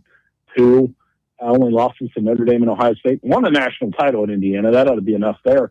But his 3-year record's absurd. That's not to say, down your way, there's some that would say, well, Kirby is still number one. He's got the 2 national titles. He's won back-to-back SEC championships. It's not like he's off his game.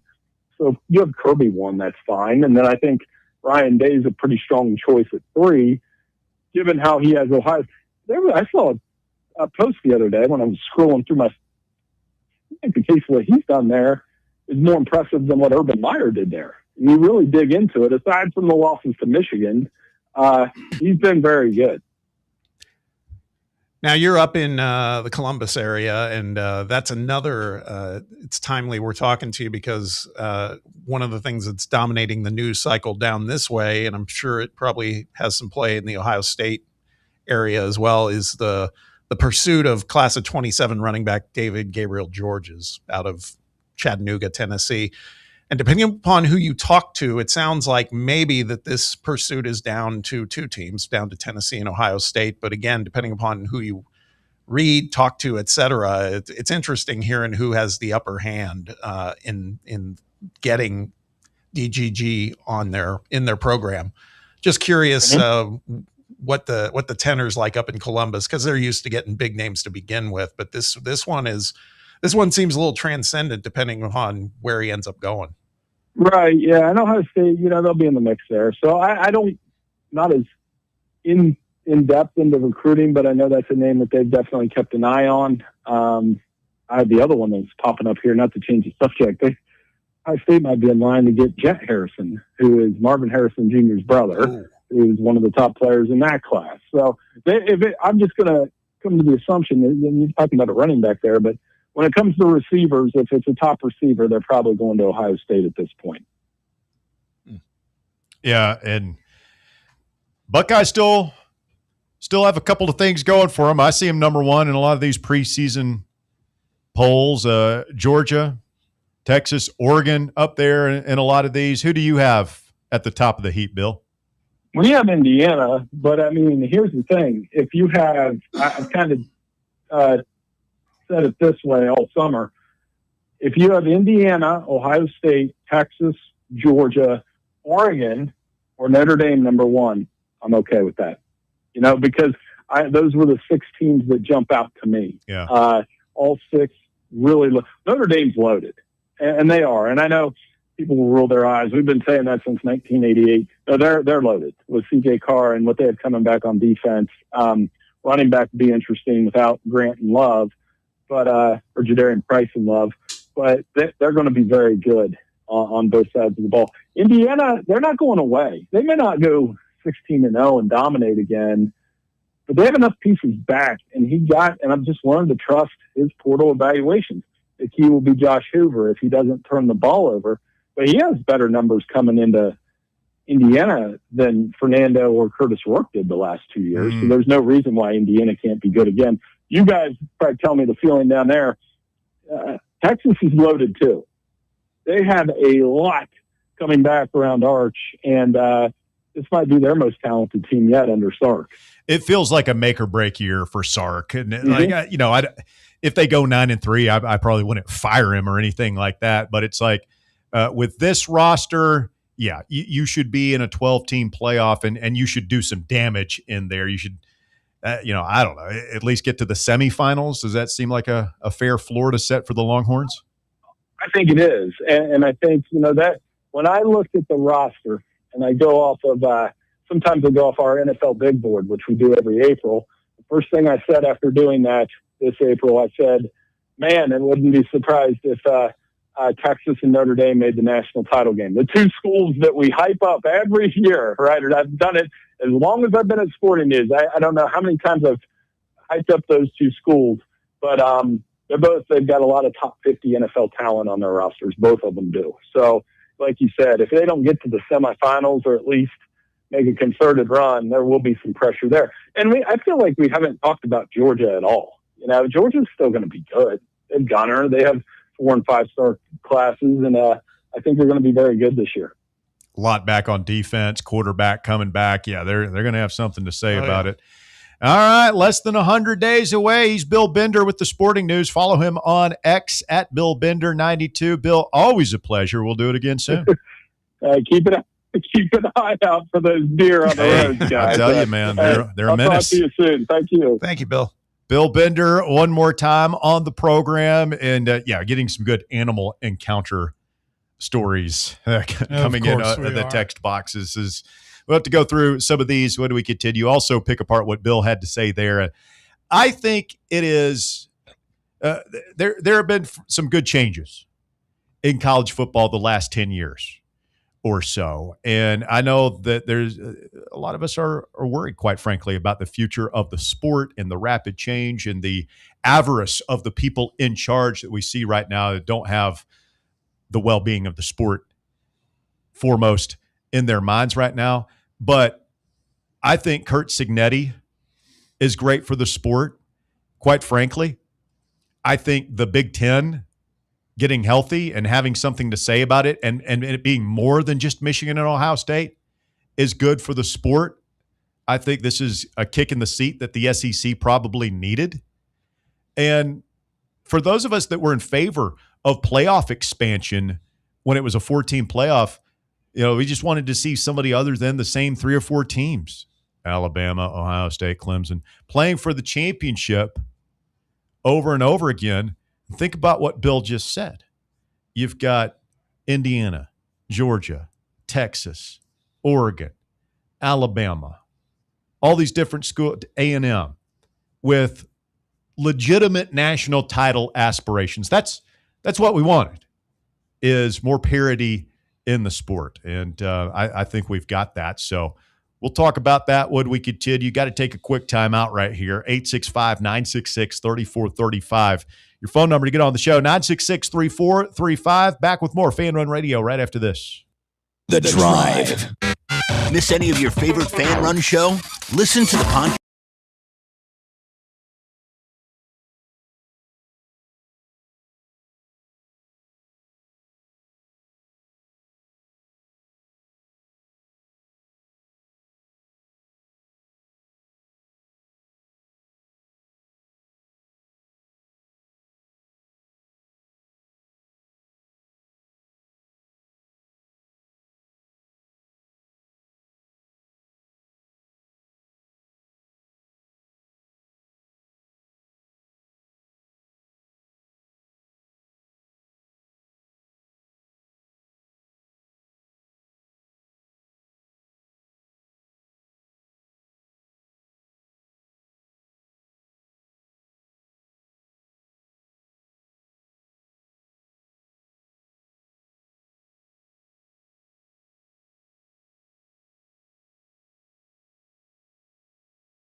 Thursday afternoon edition of the show. Bill Bender of the Sporting News, another excellent appearance on the program this afternoon. Bob, do you feel good about the competitive state of college football, aside from all the noise, the chatter, the people who want to extract more of your money to put in their pockets? When you sit down on a Saturday afternoon to take in a ball game, or you go on a road trip to see the Vols or whoever play, do you feel like the game from a competitive standpoint is as compelling or more compelling as it was 10, 20, 30 years ago? I think so. I mean, I think about that. Again, we're having all of this back and forth about the size of the playoff field. I prefer they keep it at 12, honestly. I'm okay with 16. I don't think it needs to be any bigger than that. But I think the playoffs, you could argue maybe it's 2 rounds on home field. That could be one way to approach it. But other than that, I am as locked in on college football games during the regular season as I've ever been. So I think that part of it is great. right now. Other than my biggest gripe is how they've shoehorned so many games into TV schedules where the games, they're allowing a certain amount of time. And invariably, if you've got a night game, your game's going to start late. It's just the way it goes because of all the overruns. And that's all about money. Those are the parts that are frustrating, but the game experience itself, I think, is still great. I agree. Joshy Boy is in the YouTube chat melting down. Oh boy. It's a daily occurrence. He wants me to follow him on Twitter. He wants you to tell me to follow him on Twitter. Yes. Are you following him on Twitter? I'm not. Oh, okay. But he keeps following me. Like, I don't understand is he unfollowing me and then following me again, or is he changing accounts? Here's the thing, Joshy Boy, if you're listening, and I know you are. A follow from me is earned, not given. What are you bringing to the table? You think about this and call us next week. We're off tomorrow, Fan Run Radio listener watch party, Barley's in the Old City, watching USA versus Australia. You think about it over the weekend. I'm giving you 3 days, Joshy Boy, and you can present your case Monday, why I should follow you. What are you bringing to my already overcluttered X timeline that I'm not getting anywhere else? I'll tell you one thing. He thinks you and Bear are sheep when it comes to Joey Aguilar. That's fine. Got through for 3,500 yards last year. What do you want? With a tumor on his arm. 3 months to prepare.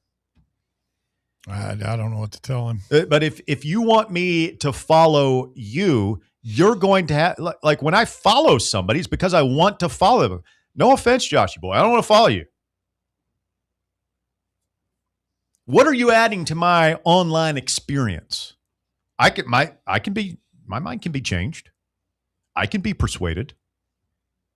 So you think about that and then put together a list of bullet points and how you can improve my life by me following you on Twitter. Because it's not that easy. I hate to tell you. We're about storytelling. We've been gobsmacked by this. Do you like that as a new buzzword in the media? We're here to provide more compelling storytelling. That storytelling has replaced content. That's as the buzzword in media now. Yeah. Like, hey, storytelling. Okay, buddy, chill out. You work for CNN. You're not that important, okay? You write for The Athletic. How about you just tell us the damn news without your opinion bleeding into it? That's all I want. Hey, listen, you're interviewing Walt Weiss, not the president, okay? I appreciate it. Like, I'm interested. Just give me I want to know what's going on with my team, but you're not Dostoevsky here, all right, buddy? Oh. You're not. I'm a storyteller. You're not. Dick You're a Shack. sports You're writer. not Rick Riley. You know.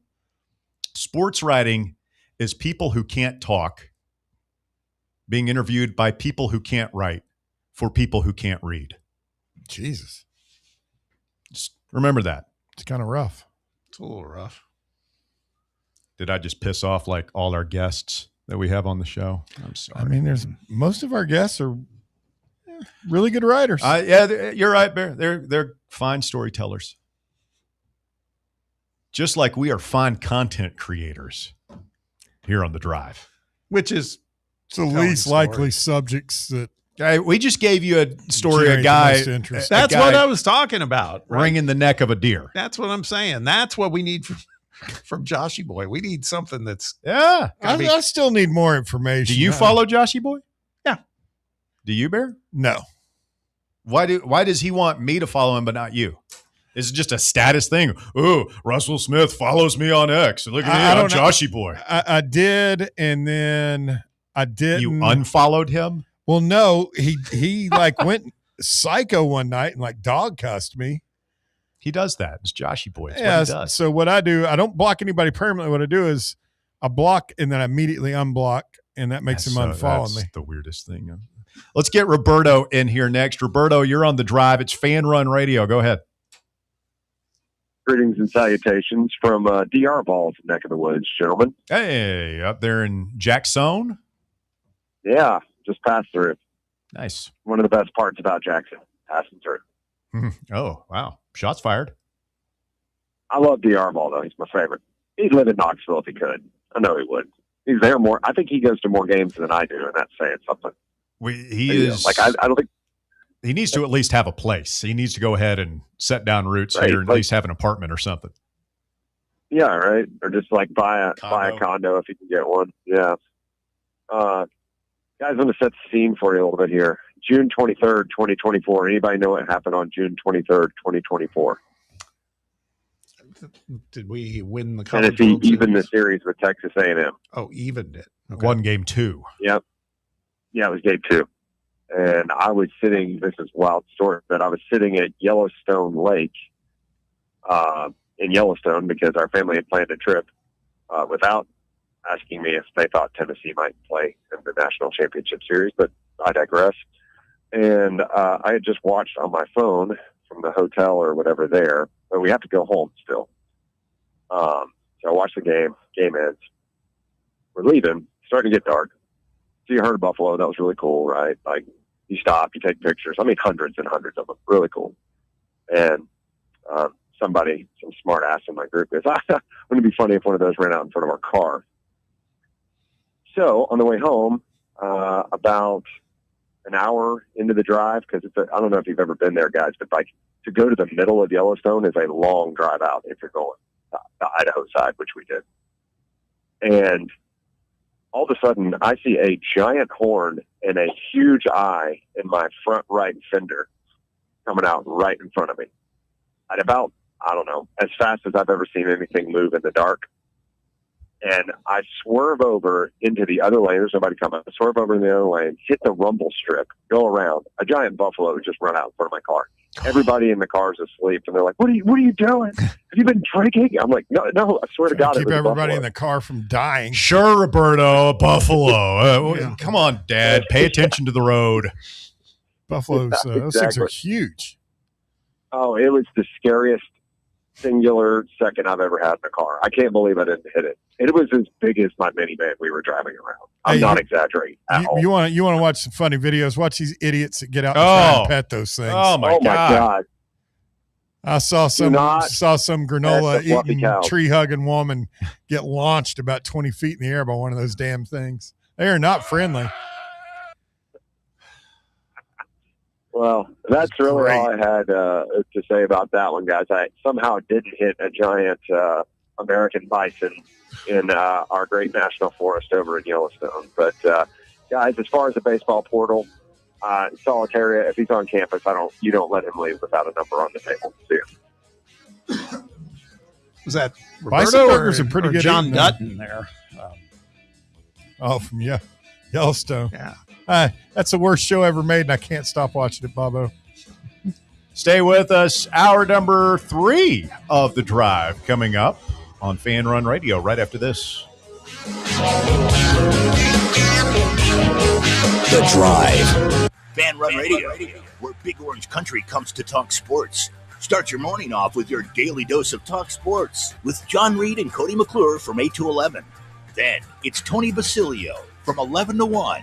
The Playbook with William Pattison from 1 to 3, and The Drive from 3 to 6. It's 10 hours of hard-hitting local sports radio every day, right here on the flagship station for Tennessee fans. This is Fan Run Radio, Knoxville. Are you thinking of buying a home but don't know where to start? Well, call VFL Josh Travis, your local mortgage expert with Foundation Mortgage, based right here in Knoxville. Whether it's your first home or your forever home, he'll keep the process simple every step of the way. To get started, visit mortgagebrokerjosh.com or call 423-312-9777 today. Foundation Mortgage Company, LLC is an equal opportunity housing company. NMLS number 1387311. Is your smile ready for the spotlight? Hi, I'm Dr. Jacob Wilco, and at Knoxville Smiles, we make every visit a reason to smile. From routine cleanings to dazzling cosmetic treatments, our experienced team uses the latest technology to keep your teeth healthy and your smile bright. With a warm, welcoming atmosphere and personalized care, we're here to make sure you leave feeling your best. Don't wait. Your perfect smile is just a call away. Book your appointment today at 865-539-1776 or online at knoxvillesmiles.com. Smile brighter with Knoxville Smiles. Are you ready for the start of a new season? Maybe looking for your team to go on a tournament run? Get game day ready with Crumble. Head on over to your nearest location and pick up 12 pre-selected cookies plus exclusive toppers. When you're looking for dessert options, there's no question about who you should call on. Our listeners already know. Last year, the Dubai chocolate was a home run, along with the brownie batter. Oreo crumb was another crowd favorite. What new flavor will set the standard this season?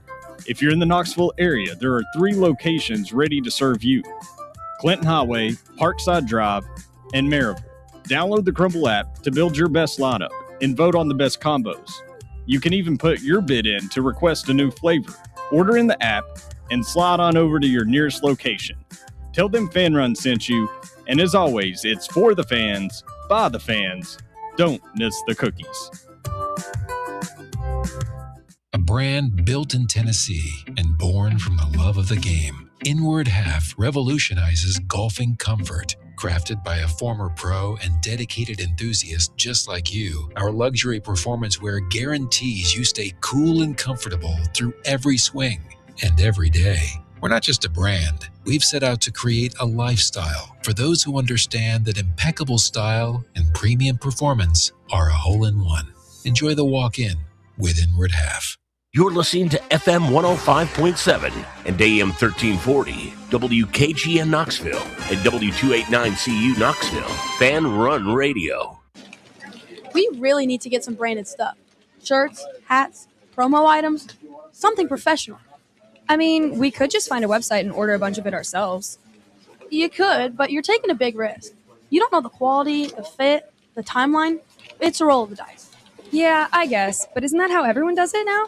Not the ones who actually care about how their brand looks. Look, if we're putting our name on it, it needs to be done right. We need SM Athletics. SM Athletics? Yeah, they specialize in working with businesses like ours. Apparel, hats, promo gear, but real, customized stuff. They actually care if it turns out right. Probably a lot better than getting stuck with 100 t-shirts with crooked logos. Exactly. Plus, they'll walk you through everything. Sizing, colors, material, so it matches the image we're trying to build. Makes sense. What's the name again? SM Athletics. Trust me, if you want to look like a real company, not a flea market stand, this is the move. If you're serious about your brand, work with people who are serious about getting it right. SM Athletics. It's time for The Drive's Top 5 at 5. Quitting time on your Thursday, 5 o'clock here on Fan Run Radio. Russell Smith at your service. Thank you so much for being along for the ride this afternoon. Looks like more thunderstorms in the forecast. About to get wet and wild out there. It's starting to look that way over here out the window. Be safe if you're out there driving around listening to the show live this afternoon. Top 5 at 5 is brought to you by Barley's, where we'll be tomorrow for a special Fan Run Radio listener watch party. USA, Australia. Game starts at 3 p.m. We'll be watching it live. No show tomorrow. Come hang out with the Drive at Barley's in the Old City. Number 1, the New York Knicks holding their Champions Parade through downtown New York City, Manhattan today. Thousands, hundreds of thousands, millions descending on New York to celebrate the Knicks' first NBA championship since 1972. Jalen Brunson, the reigning NBA Finals MVP, taking time to call out the haters. Says, quote, "There's a lot of people who have a lot of negative stuff to say. There's a lot of people who have a lot of opinions, but when you prove them wrong, you really don't have to say bleep to them. They don't deserve it." End quote. Yeah, he's right. Yeah. He put, I don't know. Baskerville in a corner. Told you keep your yapper shut. Well, he's a player, man. The flopper, but he's a damn good player. I mean, half those guys are, Bob. This ain't our NBA that we grew up on. Showtime, Magic, Bird, Dominique, Tree Rollins. Yeah, nobody. Men were men. No, nobody flopped back in the day. Tree Rollins. Remember when he almost bit Danny Ainge's finger off? What is it with you and biting people? It's not that I have a thing about it. It was just it was an incredible moment in NBA history. You have threatened to bite people multiple times on this show through the years. Somewhat of a biter. I don't know. Anything goes if you're brawling. Well, anything he did to Danny Ainge, I'd approve of. You're not a big Celtics fan? Oh, I hated those Celtics teams back then. You appreciate them now because this is something I've found, and part of it is just watching these guys now that they're old and getting interviewed on Steven Jackson and Matt Barnes show. Just the funny stories, but I wish I'd appreciated their game a little bit more when I was younger, because they were some of the best basketball players that ever played the game. But I mean, I hated the Celtics too, Bob. Back then, it was you were either Lakers or Celtics fans. I was a Laker fan. Yeah, I kind of was too. Number 2, U.S. Open underway at Shinnecock Hills, New York, and we have an amateur on top of the leaderboard right now. So I tell you what, everything's coming up Oklahoma here lately. I mean, they've stormed into the College World Series final series, and Ryder Cohen, an Oklahoma player, 3 under par. He's only through 8 holes today. I wouldn't imagine this continues, but we'll take a picture of take the screenshot of the leaderboard there. You'll be able to hold on to that one forever, Ryder Cohen. Remember when you led the U.S. Open in 2026 for a couple of holes? They had some fog delays earlier today at the start of the. I was wondering because, a lot of these guys are still out there on the course and fairly early in their round, too. Yeah, and there's also threat of high winds all weekend, 30, 35-mile-an-hour winds. That should make the tournament interesting. Well, it's already chewing a lot of players up. I mean, big name players that are the leader, you just mentioned Cohen at -3, but I mean, a lot of guys with plus numbers who are big names. Yeah, a lot of guys tied at 2 under right now. Sam Stevens, DeChambeau, Wyndham Clark, another amateur, Preston Stout, Schauffele, Billy Horschel. Rory's at 1 under, and he's in the clubhouse, 69. Nice. Scotty's +2. That's what he finished his first round at. Just got caught in the wind. Oberg in the clubhouse, 1 under. Brian Harmon, Max Greiserman, Ben James, Ryan Fox, Robert McIntyre, all 1 under. Did you say Rex Grossman? Max Greiserman. Oh. My headphones are shorting out over here. Sorry. Your boy Tommy Fleetwood. It's Mick's boy. And Keegan Bradley, even par 70 today. That's a blast from the past. Yeah. He was captain of the Ryder Cup team, wasn't he? He was. Can you tell me a more terrible country job. club sounding name than Keegan Bradley? Hi, guys. I'm Keegan Bradley. I'm Keegan Bradley. He's from New England to boot. Keegan Bradley IV, Esquire. What a summer down in Hyannisport. I'm Keegan Bradley. I'd like to speak to the manager. Do you know who I am? I don't Keegan know. Bradley. Xander Schauffele's another. Hi, guys. That would be a great tag team gimmick, a couple of preps. Yeah. A waspy Keegan Bradley and Xander Schauffele. Yeah. The Hardy Boys. Yes. Hi, guys. What would their finishing move be? Hit you with a stack of books? Yeah. I don't know.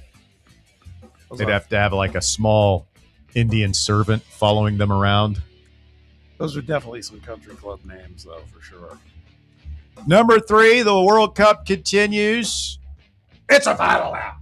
Switzerland has defeated Bosnia-Herzegovina 4-1 in SoFi's high-scoring games. Walker was at Mercedes-Benz this afternoon to see Czechia and South Africa battle to a 1-1 draw. They'll be underway in less than an hour in Canada, playing in Vancouver, Canada versus Qatar. Canadians need a win. We got to get a report from Walker on the concessions down in Atlanta. The concessions. Well, I mean, you would have to sell a kidney to be able to afford more than that. Well, that's the whole thing. I'm wondering if it's different for these because at college football games and NFL games, they've been getting high praise for very that's right. inexpensive concessions. What's it? Is it Arthur Blank? Yeah. he keeps the prices low. So we'll be interested to see if they kept that going or if they seized the opportunity to make a bunch of money like everyone else is doing with the World Cup. I know I sent you guys a picture in the group of that picture of the prices. I don't know. I can't remember where it was from, but it was like $25 for chicken fingers. The game of the day is tonight at 9 p.m. Mexico versus South Korea. They're playing that one in Guadalajara, so the Mexicans will be pretty riled up for that one, I imagine. Yes. And in USA team news, Christian Pulisic, I mean, this is a big story for the game. We'll talk about this with Lucas coming up here in just a minute, but, Pulisic sat out the second half. He got kicked in the calf, little calf injury. He hasn't practiced with the team like all week. The coaches and players are saying he'll be fine. He'll be fine. But if he can't go tomorrow, like that is a huge detriment. It seems like it'd be a pretty substantial. I don't know much about soccer, admittedly, but your best player has a calf injury in a sport where they look like they're constantly running. Well, it's you get into, do you risk playing? And what have we always talked about the NBA? Like, you don't mess with a calf injury because that becomes Achilles. So this is a World Cup. This is what, like, not his day this is job. what he lives for. He's going to want to play. Do you risk it and say maybe we can draw or beat Australia without Pulisic, give him some extra time to recover, use him later? He's going to want to play. I wonder who does he play for in professionally now? AC Milan. I don't imagine they're really eager to see him play if he's hurt. It's the World Cup, man. Like if this is like a friendly in September or something, yeah, the club raise hell about it. But it's a World Cup. Yeah, guys want to play, man. I mean, you get to do this once every 4 years. You might get 2 or 3 of these if you're a good player. She showed this kind of patriotic enthusiasm for another event that comes up every 4 years, the Olympics. If you can find a way to make the steeplechase interesting, my friend, I'll be right there with you. Good events. Go ahead with your thing. Number 4, bunch of baseball games going on right now. The Guardians lead the Brewers 4-2 in the top of the 9th in Milwaukee. Twins up 7-2 on the Rangers down in Dallas-Fort Worth. The Mariners shutting out the Orioles. That game 3-0 as they play in the top of the 4th in Seattle. It's surprising that the Brewers, because they are one of the hottest teams other than, Bob's billionaire roster out there in City of the Angels. Braves have already been postponed today. They'll make up the last game of their series with the Giants in August. I'd like to thank Mother Nature for getting me out of suffering, watching Tony Vitello desecrate the Braves' utterly useless corpse. Giants That's a special kind of torture. Got a mini sweep. Did y'all lose another player? Who? You guys. The Braves. Who? No, I mean, like what player? I can't remember his name. We're in the middle of the season. The guys are dropping like flies, but yeah, I mean, we've had just all kinds of. I mean, Acuna's on the bench. That's right now. Who is the starting pitcher that we lost? Schwellenbach? Blank. I mean, he's been out all season. Might come back a little bit later. I really hate Russ. Strider. Oh, yeah. You haven't had more good news so you could play your chop thing. I'm glad that you guys take such joy in a local kid, Spencer Strider. His career may be hanging in the balance. You guys have your jokes. That's good. Real classy. Neither one of us joked about Spencer Strider. Yeah. Uh-huh. You got somebody injured? You got somebody injured? Wow. So he's classy. A little testy, Bob. Got very touchy. Well, I mean, I'm just a little class. I would never make light of a local person dealing with injury. I find that absolutely reprehensible. I do as well. Yeah.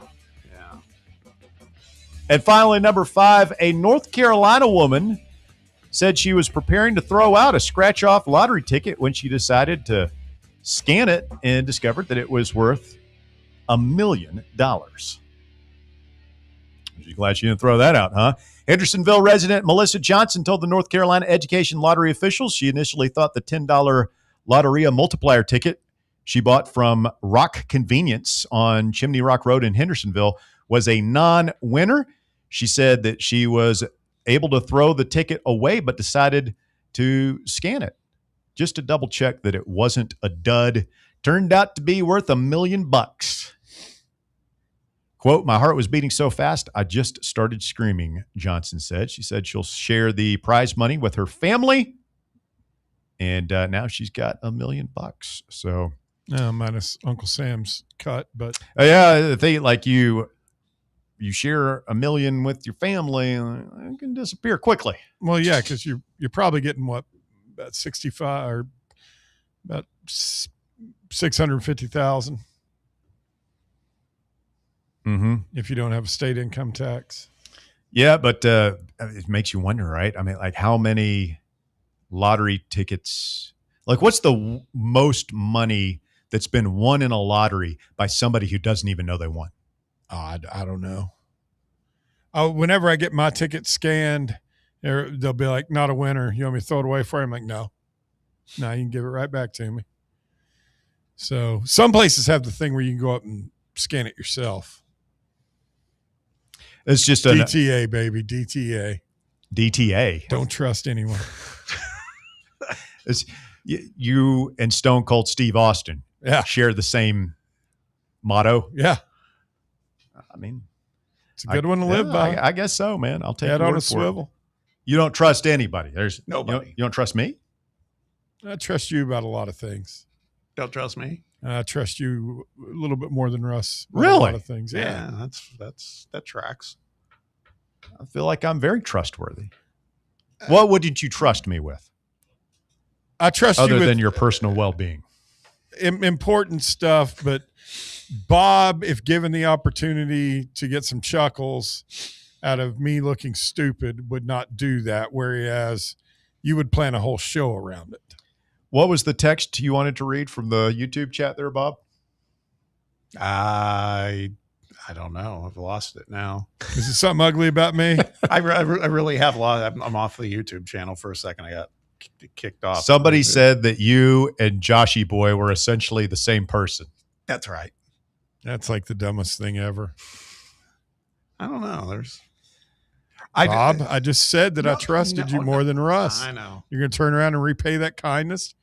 That's why he doesn't trust anybody. Sunbelt Joshy Boy? Even Bob, who he thought was in his corner. How much more betrayal can I take? Sunbelt Joshy. That's good. Let me see. Who was it who sent it? I'm trying to track it down. Which one? What are you going to do? Like go idiots find the guy? No, I'm gonna write him back a sternly worded message. I'm not like Joshy Boy. Oh, it's powerlifting Vol. He's still pissed off it. because I pointed out he's upset because that's the guy that was upset because I besmirched the whole bodybuilding scene. Oh yeah, you did. Bunch of dudes oiled up in banana hammocks, roided out of their damn minds. Sorry, powerlifter Vol. No, what? I mean, you didn't say it like that. You just said that they weren't athletes. Now you're getting very personal. Well, they're not. I mean, they're great at exercising, I guess. Would you tell Arnold Schwarzenegger to his face that he's not an athlete? Yeah. What's he going to do? Number one, he's like 80.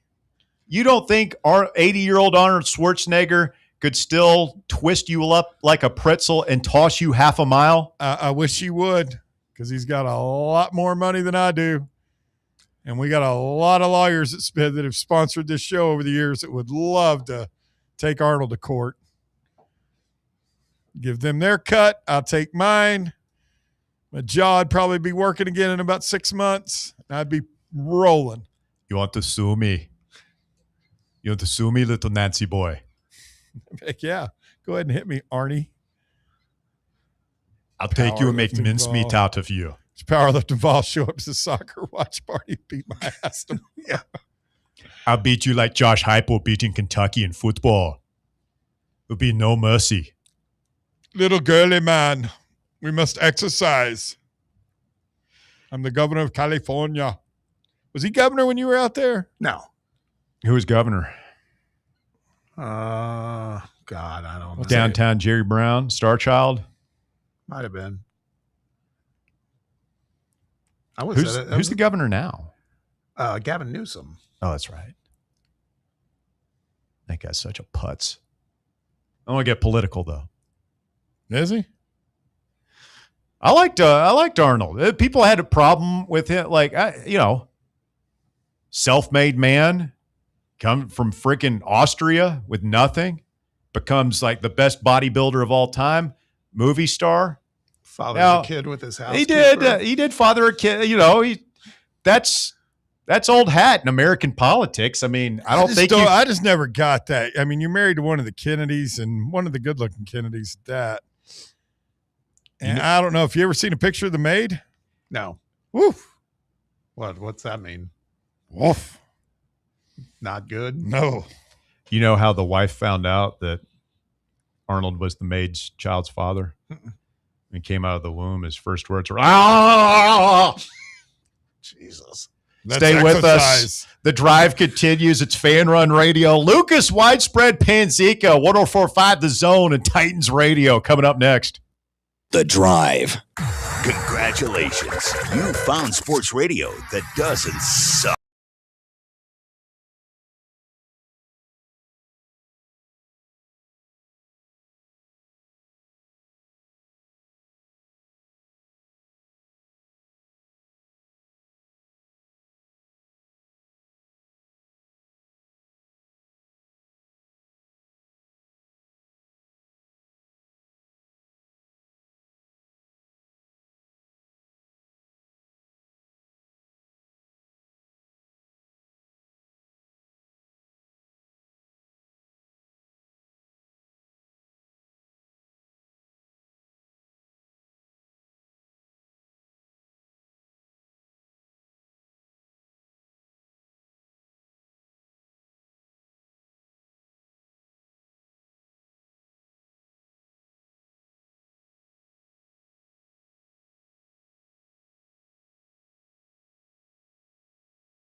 40 a.m. We're online at fanrunradio.com and on your free Fan Run app. Shout out to the boys watching over on the Fan Run YouTube channel. Be sure to like and subscribe. Go ahead and do us a favor. Hit that thumbs up button so we can boost the old algorithm this afternoon. If you miss any of the show, go back and check out the podcast. It's brought to you by friends over at Broadway Carpets. You find them on BroadwayCarpets.com. Lucas Panzica's on the line, 104.5 The Zone and Titans Radio in Nashville. Good afternoon, LP. How are you, sir? Afternoon, fellas. I'm doing great this Thursday. How about you guys?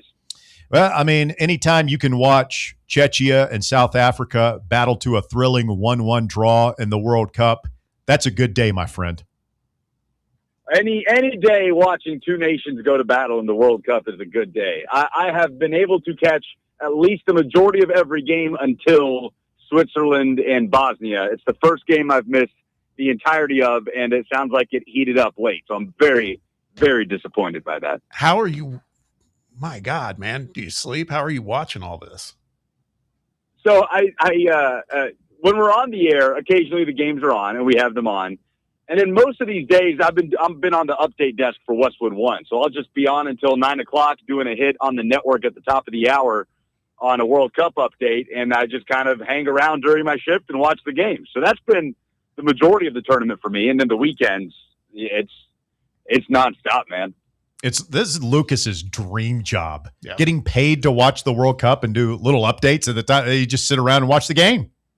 I mean, it is 60 seconds, just rip an update at the top of the hour and then just kick the feet up and watch the rest of the way. So, yeah, man, I can't complain. I'm going to be, when this ends, everybody's going to be so excited. Everybody's going to be in a good vibe because football season's right around the corner and SEC media days are going on and you feel like football's in the air, and I'm just going to be devastated that we have to wait another 4 years. Our producer, Walker, was in Atlanta tonight, earlier today for Czechia and South Africa. I'm kind of jealous. That was a good game, too. Yeah, no, it was competitive. I thought Czechia would run them off the field, but South Africa had something for them. I did secure my tickets yesterday to Uzbekistan versus Congo in Atlanta next weekend. So way up in the nosebleeds, but I just had to get in the building. I feel you, man. That's exciting. Lucas Panzica, our guest here this afternoon. Now, Lucas, you and I have been talking soccer for as long as we've known each other, but 10 years or whatever. Yeah. And I saw an article in the BSM newsletter that we probably all read every day about radio, and there's a blog piece about sports radio, and the thesis was basically, hey, don't ignore the World Cup, like embrace it. And, if not the soccer, like all the stuff that's going on around it, these viral videos of like Scotland fans taking over Fenway and stuff like that. Like there's content to be had there. And I'm reading this thing because I have the opposite problem, Lucas. You know me, I'm like, I would talk about this for 3 hours and be perfectly fine. We could turn the transmitter off and get better ratings than doing that. But so like it's a delicate balance, and we probably talk about it more than we should, but I really enjoy it.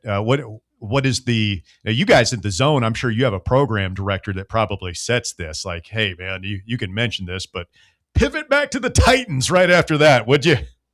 Yeah. Yeah, I mean, it is a delicate balance, like you said. I overstepped that balance, no question about it. And yeah, look, Titans minicamp just ended, so we've got media availability, and absolutely, and every show handles it differently. We have covered it extensively, obviously because of my interest in it, but I've kind of tried to have this approach of like not being forceful and over the top, and I'm sure there are people that are sick of me talking about it already. But also just sort of an inviting vibe of like, just see where it takes you. Like keep an open mind to it. And genuinely, almost everybody I know, and I've had multiple people tell me that never thought they would care about this thing, have kind of started to keep up with it and tag along and keep up with the stories.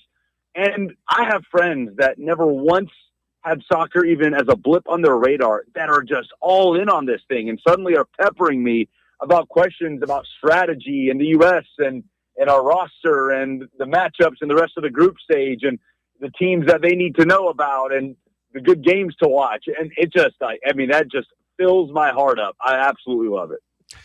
Well, this game tomorrow, Bob, like we were talking earlier from a TV perspective, this might be a record setter because I think that, first of all, it's a federal holiday for Juneteenth. So a lot of people are taking off. A lot of people heading out for a 3-day weekend, whatever. We're shutting down our operation. We're going to have a watch party down at Barley's, and I'm seeing a lot of people online saying they're coming. So I'm really looking forward to this. I think the numbers are going to be through the roof. I think so too. We were talking about it, Lucas, that maybe short of it's pretty lofty, but short of like a Super Bowl, I think this thing will probably get TV ratings that trumps just about any major sporting event that we're talking about. I mean, it's going to be interesting also just seeing the numbers on the World Cup at large up against the U.S. Open this weekend too, because it does have a little bit of competition going on. Yeah, I think it'll dwarf the U.S. Open, to be honest with you. The numbers that Fox had put out there were in the neighborhood of 25 million, I think, for the opener. So I'll be curious to see if it genuinely is a higher number here, because you're right, it's a federal holiday, but I know a lot of people that do not get Juneteenth off. It's in the middle of the day, and but there is, on the other hand, the fact that the U.S. probably captured a lot of people with that performance last week, or people that didn't watch that performance last week that want to hop in and see what all the buzz is about. So I'm fascinated to see what the ratings number looks like and what the team looks like after putting that out there last Friday. And every team now has played at least one group stage game. You can genuinely say that the United States had one of the 3 best 90-minute team performances in that first round of group stage games. That's what I was going to ask you, if we can rewind for a second to that U.S. Paraguay game. That I don't, and I'm like I told you last week, Lucas, I'm a casual, but I thought, Team USA could win, but I did not see that coming. That first half might be, you even heard it, some of the Fox studio folks saying it might be some of the best, like maybe the best first half that they've seen from a U.S. team in that level of play in a long time. Yeah, Bob, it was better than the best of best case scenarios that the most diehard U.S. soccer fan could have envisioned, honestly. And not just in the scoreline. Like 4 goals, never been done before by the men's team in World Cup history. That's awesome. But it's just the way they went about the performance and the confidence that they had going forward, the freedom that they had, the way they were kind of expressing themselves and showing that technical ability, but everything was totally conjoined in their press and their combinations in the final third. Christian Pulisic played as freely as we've seen him play in a U.S. jersey, taking players on, splitting defenders, creating chances, and then Fuller and Balogun being exactly what the U.S. has been looking for in a center forward for years, or since the Clint Dempsey days. Better than any best-case scenario we could have had. I'm still on cloud 9 after that U.S. performance against Paraguay, and I'll be interested to see how it carries over against Australia that had a surprise result against Turkey. Pretty big upset there to start things off, and they may be just a better version of what Paraguay is as a defensive, physical group that's going to want to hit you on the break. I think they're going to be able to challenge the U.S. a little bit more in transition. I think they have more speed in transition for guys like Tim Ream and this U.S. defense, hopefully, to be able to defend in space against. So I'm fascinated to see how it carries over today, but no doubt. And I don't remember the run in 2002. Russ, you may remember better than me. I don't know if you were up at 3 a.m. for those games. Yeah. But, the win against Portugal in that 2002 World Cup, I know is up there. But just in terms of the high level, the high technical level of this performance, I think it's gotta beat out that performance, even against Portugal, right? Even against a better opponent back in 2002. This is the best we've looked since then. I mean, the 02 team was special with Brian McBride and a young Landon Donovan breaking through and beating Mexico and all that stuff. But yeah, I mean, this is the best we've looked, the deepest we've looked. And I guess as far as tomorrow, the big question mark is Christian Pulisic. And for the casuals out there, I mean, he's our best player. Lucas, you said it. I mean, that was the best he's looked playing for the national team, just toying with Paraguay, doing whatever he wanted. Kicked in the calf, sits out. They're saying it's precautionary. They're saying he's good. He's going to play, but he hasn't practiced with the team in any of the media settings that they've been able to see. I've seen some video of him, though, like he's hopping around, like he looks okay. I got to think he's going to try to play tomorrow because it's a World Cup game, Lucas. But I do worry for him. I mean, those calves, you got to be careful. Those are very easy injuries to re-aggravate or even make worse. Yeah, early in the week, I was saying I'd be pretty surprised if he doesn't play. Just the messaging from U.S. players at every turn, they've been like, we're good. Christian will be out there. Mauricio Pochettino has quickly dismissed any concerns about Christian. But to your point, he has yet to participate in full team training.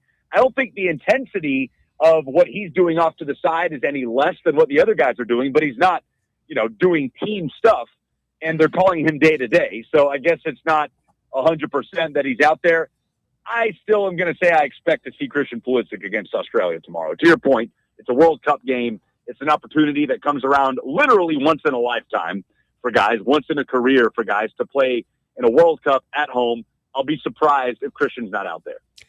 Let's talk about some of these big name players that resonate even with the casuals. And the one I wanted to ask you about specifically, we've obviously seen electric performances from Lionel Messi, and you talked about Pulisic, Harry Kane yesterday.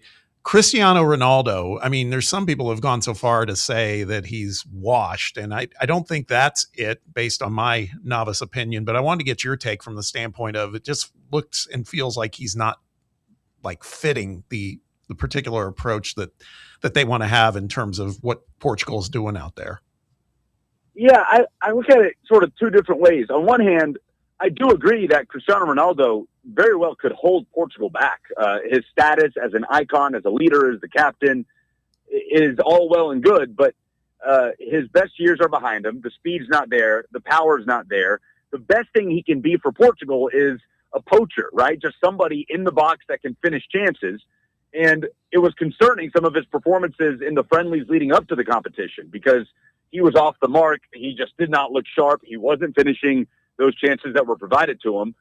So I went into this tournament thinking Cristiano Ronaldo, the greatest player in Portuguese history, one of the best to ever do it, could very well be the thing that holds them back if they don't have the guts to put him on the bench, which, by the way, they did for a few games back in 2022. I mean, in 2022, he wasn't the best version of himself, and there was a discussion of if Portugal's best version of themselves was with him in the lineup or not. And now here we are in 2026, and he's 41.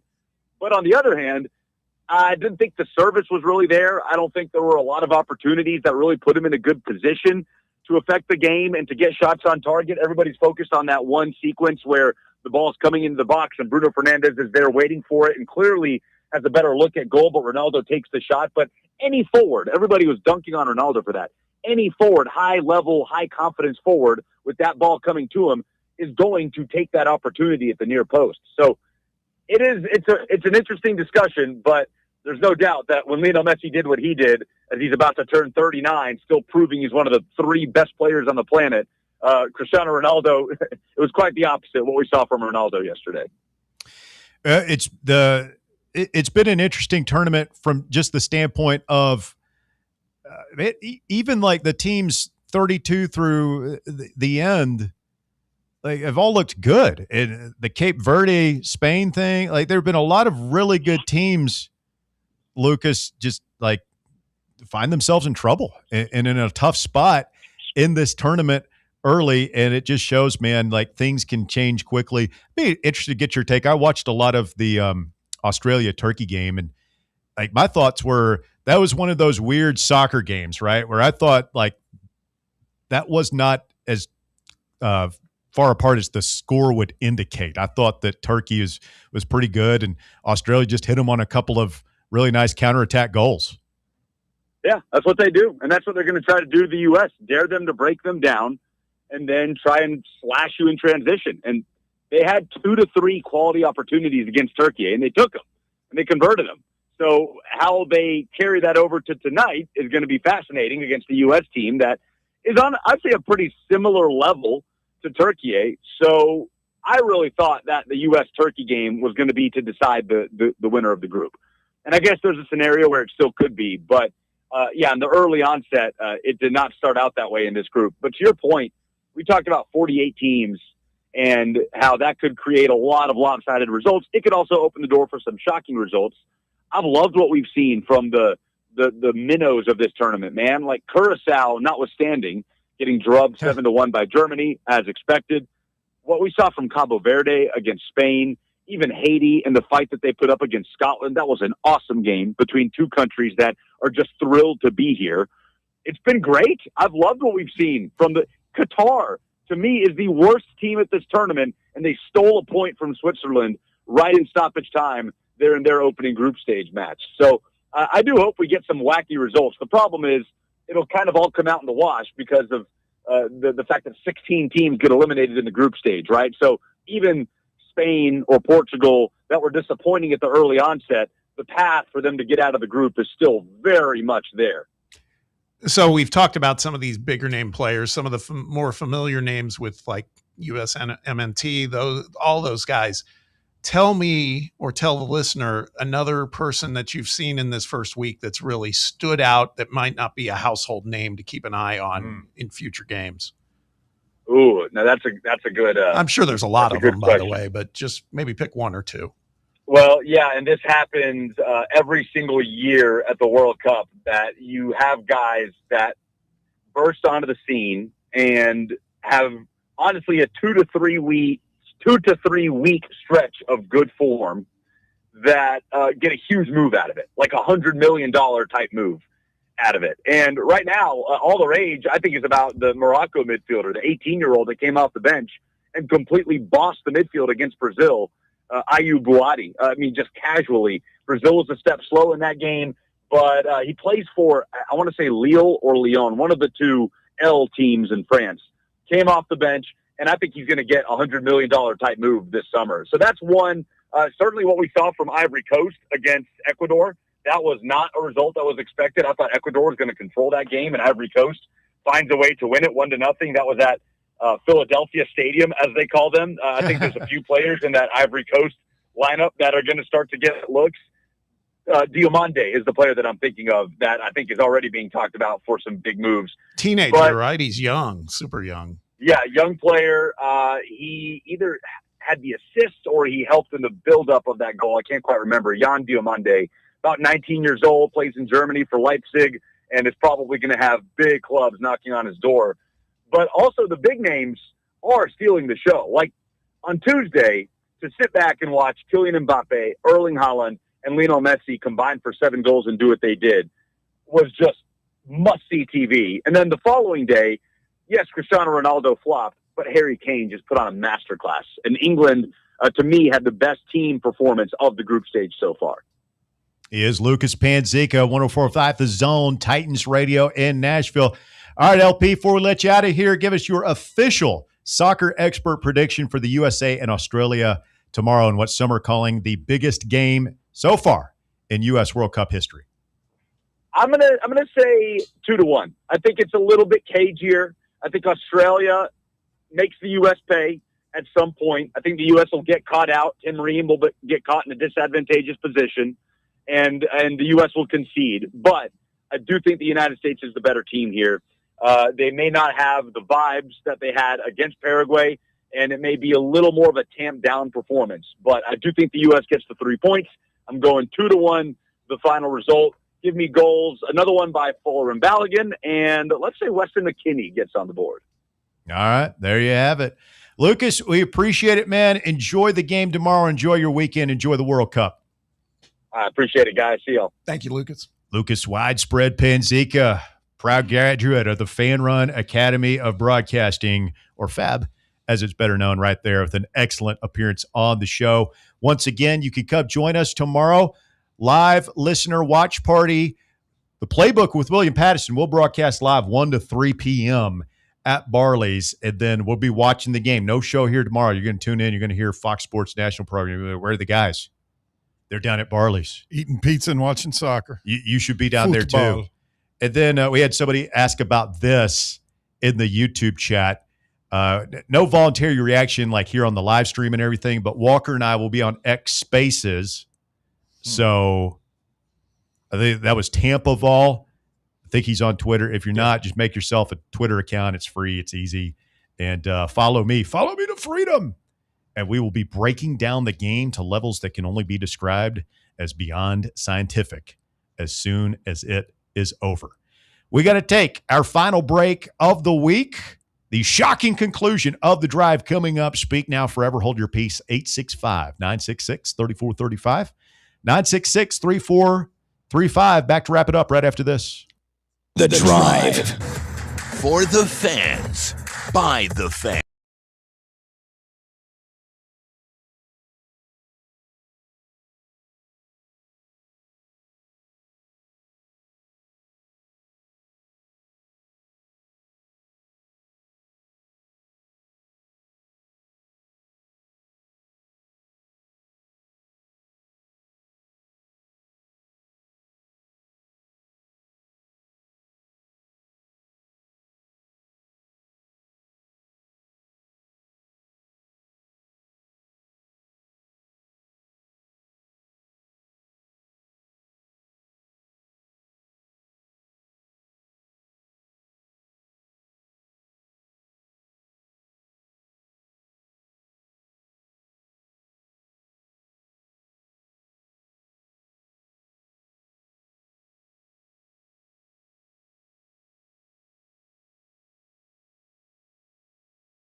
Baskerville has some corn dog related content that he's very excited about. He's going to share with us here in just a minute. But first, I want to get this out there quickly. So I've had this great baseball trivia question. I just want to see if you guys can get it or get it partially between the two of you. Okay. There are 5 players in Major League Baseball history to have 3,000 hits, 300 home runs, and a 300 career batting average. Can you name them? I think I can name 2. 5 players in MLB history to accumulate 3,000 hits, 300 home runs, and a career 300 batting average. I'm going to go with the Hammer, Henry Aaron. Hank Aaron is one. Anthony Gwynn. Tony Gwynn is not one. Wow. Not enough home runs. Really? Nah, Right. He wasn't a home. He was a dinger. yeah. So a lot of hits. A lot of singles. That's for Tony Gwynn, by the way. Okay, Delayed buzzer. It's got to be Barry Bonds, right? Barry Bonds is not on this list. Wow. What got him the career? Probably 300 or 3,000 hits. So he walked a lot. So Yeah. Ted Williams? the splendid Splinter is not on this list. He did not have 3,000 hits, which surprised me. Of course, he missed, I think, 4 years due to the war. He was hitting Germans. Mm-hmm. About Reggie Jackson. Jesus. He struck out a lot. Obviously, they're all 5 household names. Like if you're a baseball fan, you'll have at least heard of these. I'll give you the hint. Like they're all post World War II. Gee, thanks for the. I think. Thanks for almost 80 years. There's one that's like really recent, and then one that's semi-recent. What about Pete Rose? Wow. Guess he didn't have the 300 dingers. Yeah. Oh, Maris.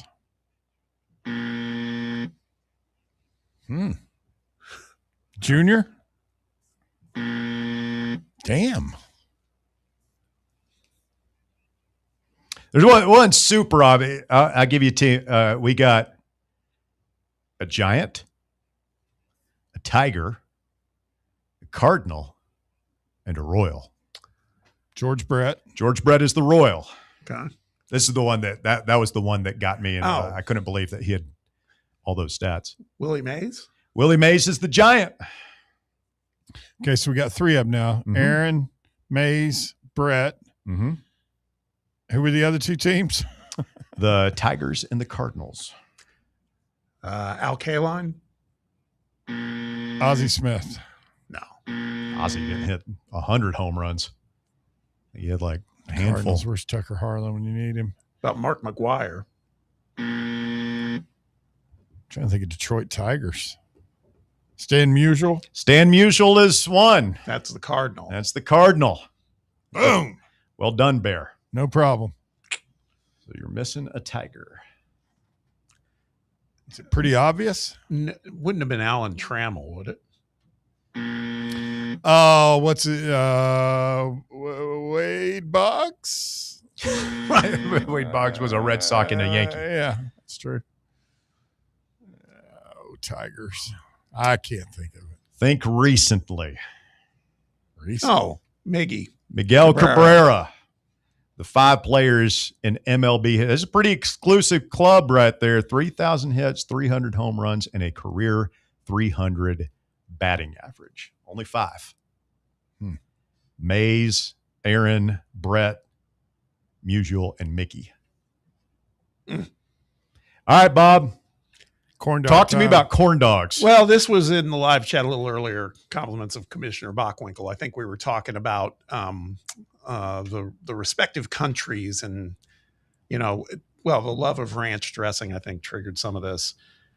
Commish said that he worked with 2 guys between the ages of 35 and 45 that came over from Finland, and they've said that the corn dog was the most surprising American food that like they in a had good found. way? I think so. And they were not impressed with the gravy biscuit. And all I'm going to tell you is it's ironic because I had a corn dog today, and it was one of those roller. No. Okay. Well, kind of, but those they aren't on a roller. But Weigel's corn dog. yeah, but did the jalapeno one? No, the bigger one. God Almighty, dude! Jesus, Bob. Aren't you supposed to be playing? That's the worst gambling story I've heard since Brendan Sorsby. Nah, man, Seen this pile of crap? No, it's fine. It was delicious. I think a good corn dog. We talked about this a couple weeks ago. I had one when I was up at the Indy 500. Like, dude, you're gonna spend 3 hours in a small enclosed room with me. A little respect for your coworkers. I've never ever had a problem with a corn dog doing anything to your stomach. I don't worry about that. It's not like I'm eating, 6 bowls of chili or something like that. You have a crystal right before you come in. A steel stomach, evidently. Apparently. Wish I could say the same, but congratulations. I just think the corn dog's a sneaky go-to in a pinch, because I was like, I got to get something to eat real quick. And I've been there. I've hitting up. I don't get the jalapeno ones, and I don't think those yeah. are in quite the same milieu as the roller stuff. Roller stuff. I'm not a big roller guy. Yeah, be honest with you. Nor am I. I told you my experience with that. That's a good way to get the ptomaine poisoning. Gotta never again. That is a gamble I refuse to take. You're not riding that ride anymore? When you're a kid, it looks cool as hell, doesn't it? The roller. Yeah. So we're wrapping up the week here. Before we get out, again, watch party tomorrow, Barley's. Y'all know what it is. Come see us. The college championship series starts Saturday. And I just want, do you guys think we'll have a champion by the time we reconvene on Monday? And that game's on Monday night. And obviously we did this in 2024. And I remember how stressful watching the game was, but the thought of, that you have a one game winner takes all national championship game, and then you have to go through the entire day leading up to it. I mean, that's like, that was one of the most brutal days. I don't remember it personally. I must have just gone into an alternate state. I guess we did a show. Yeah, we did. It's been pretty exciting, but the nerves of that, it didn't crank up until first pitch, and then that's when we all kind of. I mean, Houston handled it pretty good. Me and you were basket cases. Russ just took off walking. Do we think Oklahoma has a shot in this? I guess they have a shot. Yeah. Sure. I mean, they're playing great. Like, I kind of think they might be a team of destiny here. That wouldn't bother me. Honestly. I mean, their bats are hot. I'm kind of pulling. I'm sorry, I can't do the Carolina thing. Like the Tar Heels. The only time I pull for the Tar Heels are when they're playing Duke. Yeah, I root for them when they're playing some different SEC schools. Yeah. If they were playing Georgia, Bama, certainly Florida. But Oklahoma doesn't really get on my nerves. I don't have a healthy hate for them yet. I probably should. It's not like me not to hate somebody like that. I mean, they were pretty obnoxious, winning and kneeling twice in the last 12 years. That band just blaring at you when you're trying to play right in front of them, Baker Mayfield. But I'm with you. They don't get my ire, my dander up as much as some other teams in this league. And their fans were just so cool. It's a big part of it. They're nice fans. Yeah. So those Georgia fans, all those folks went out to Omaha thinking they were going to see a coronation, leaving with their tails tucked between their legs. Bachwinkle said he took his two friends to Sonic on Dollar Corn Dog Day, and they were best buds.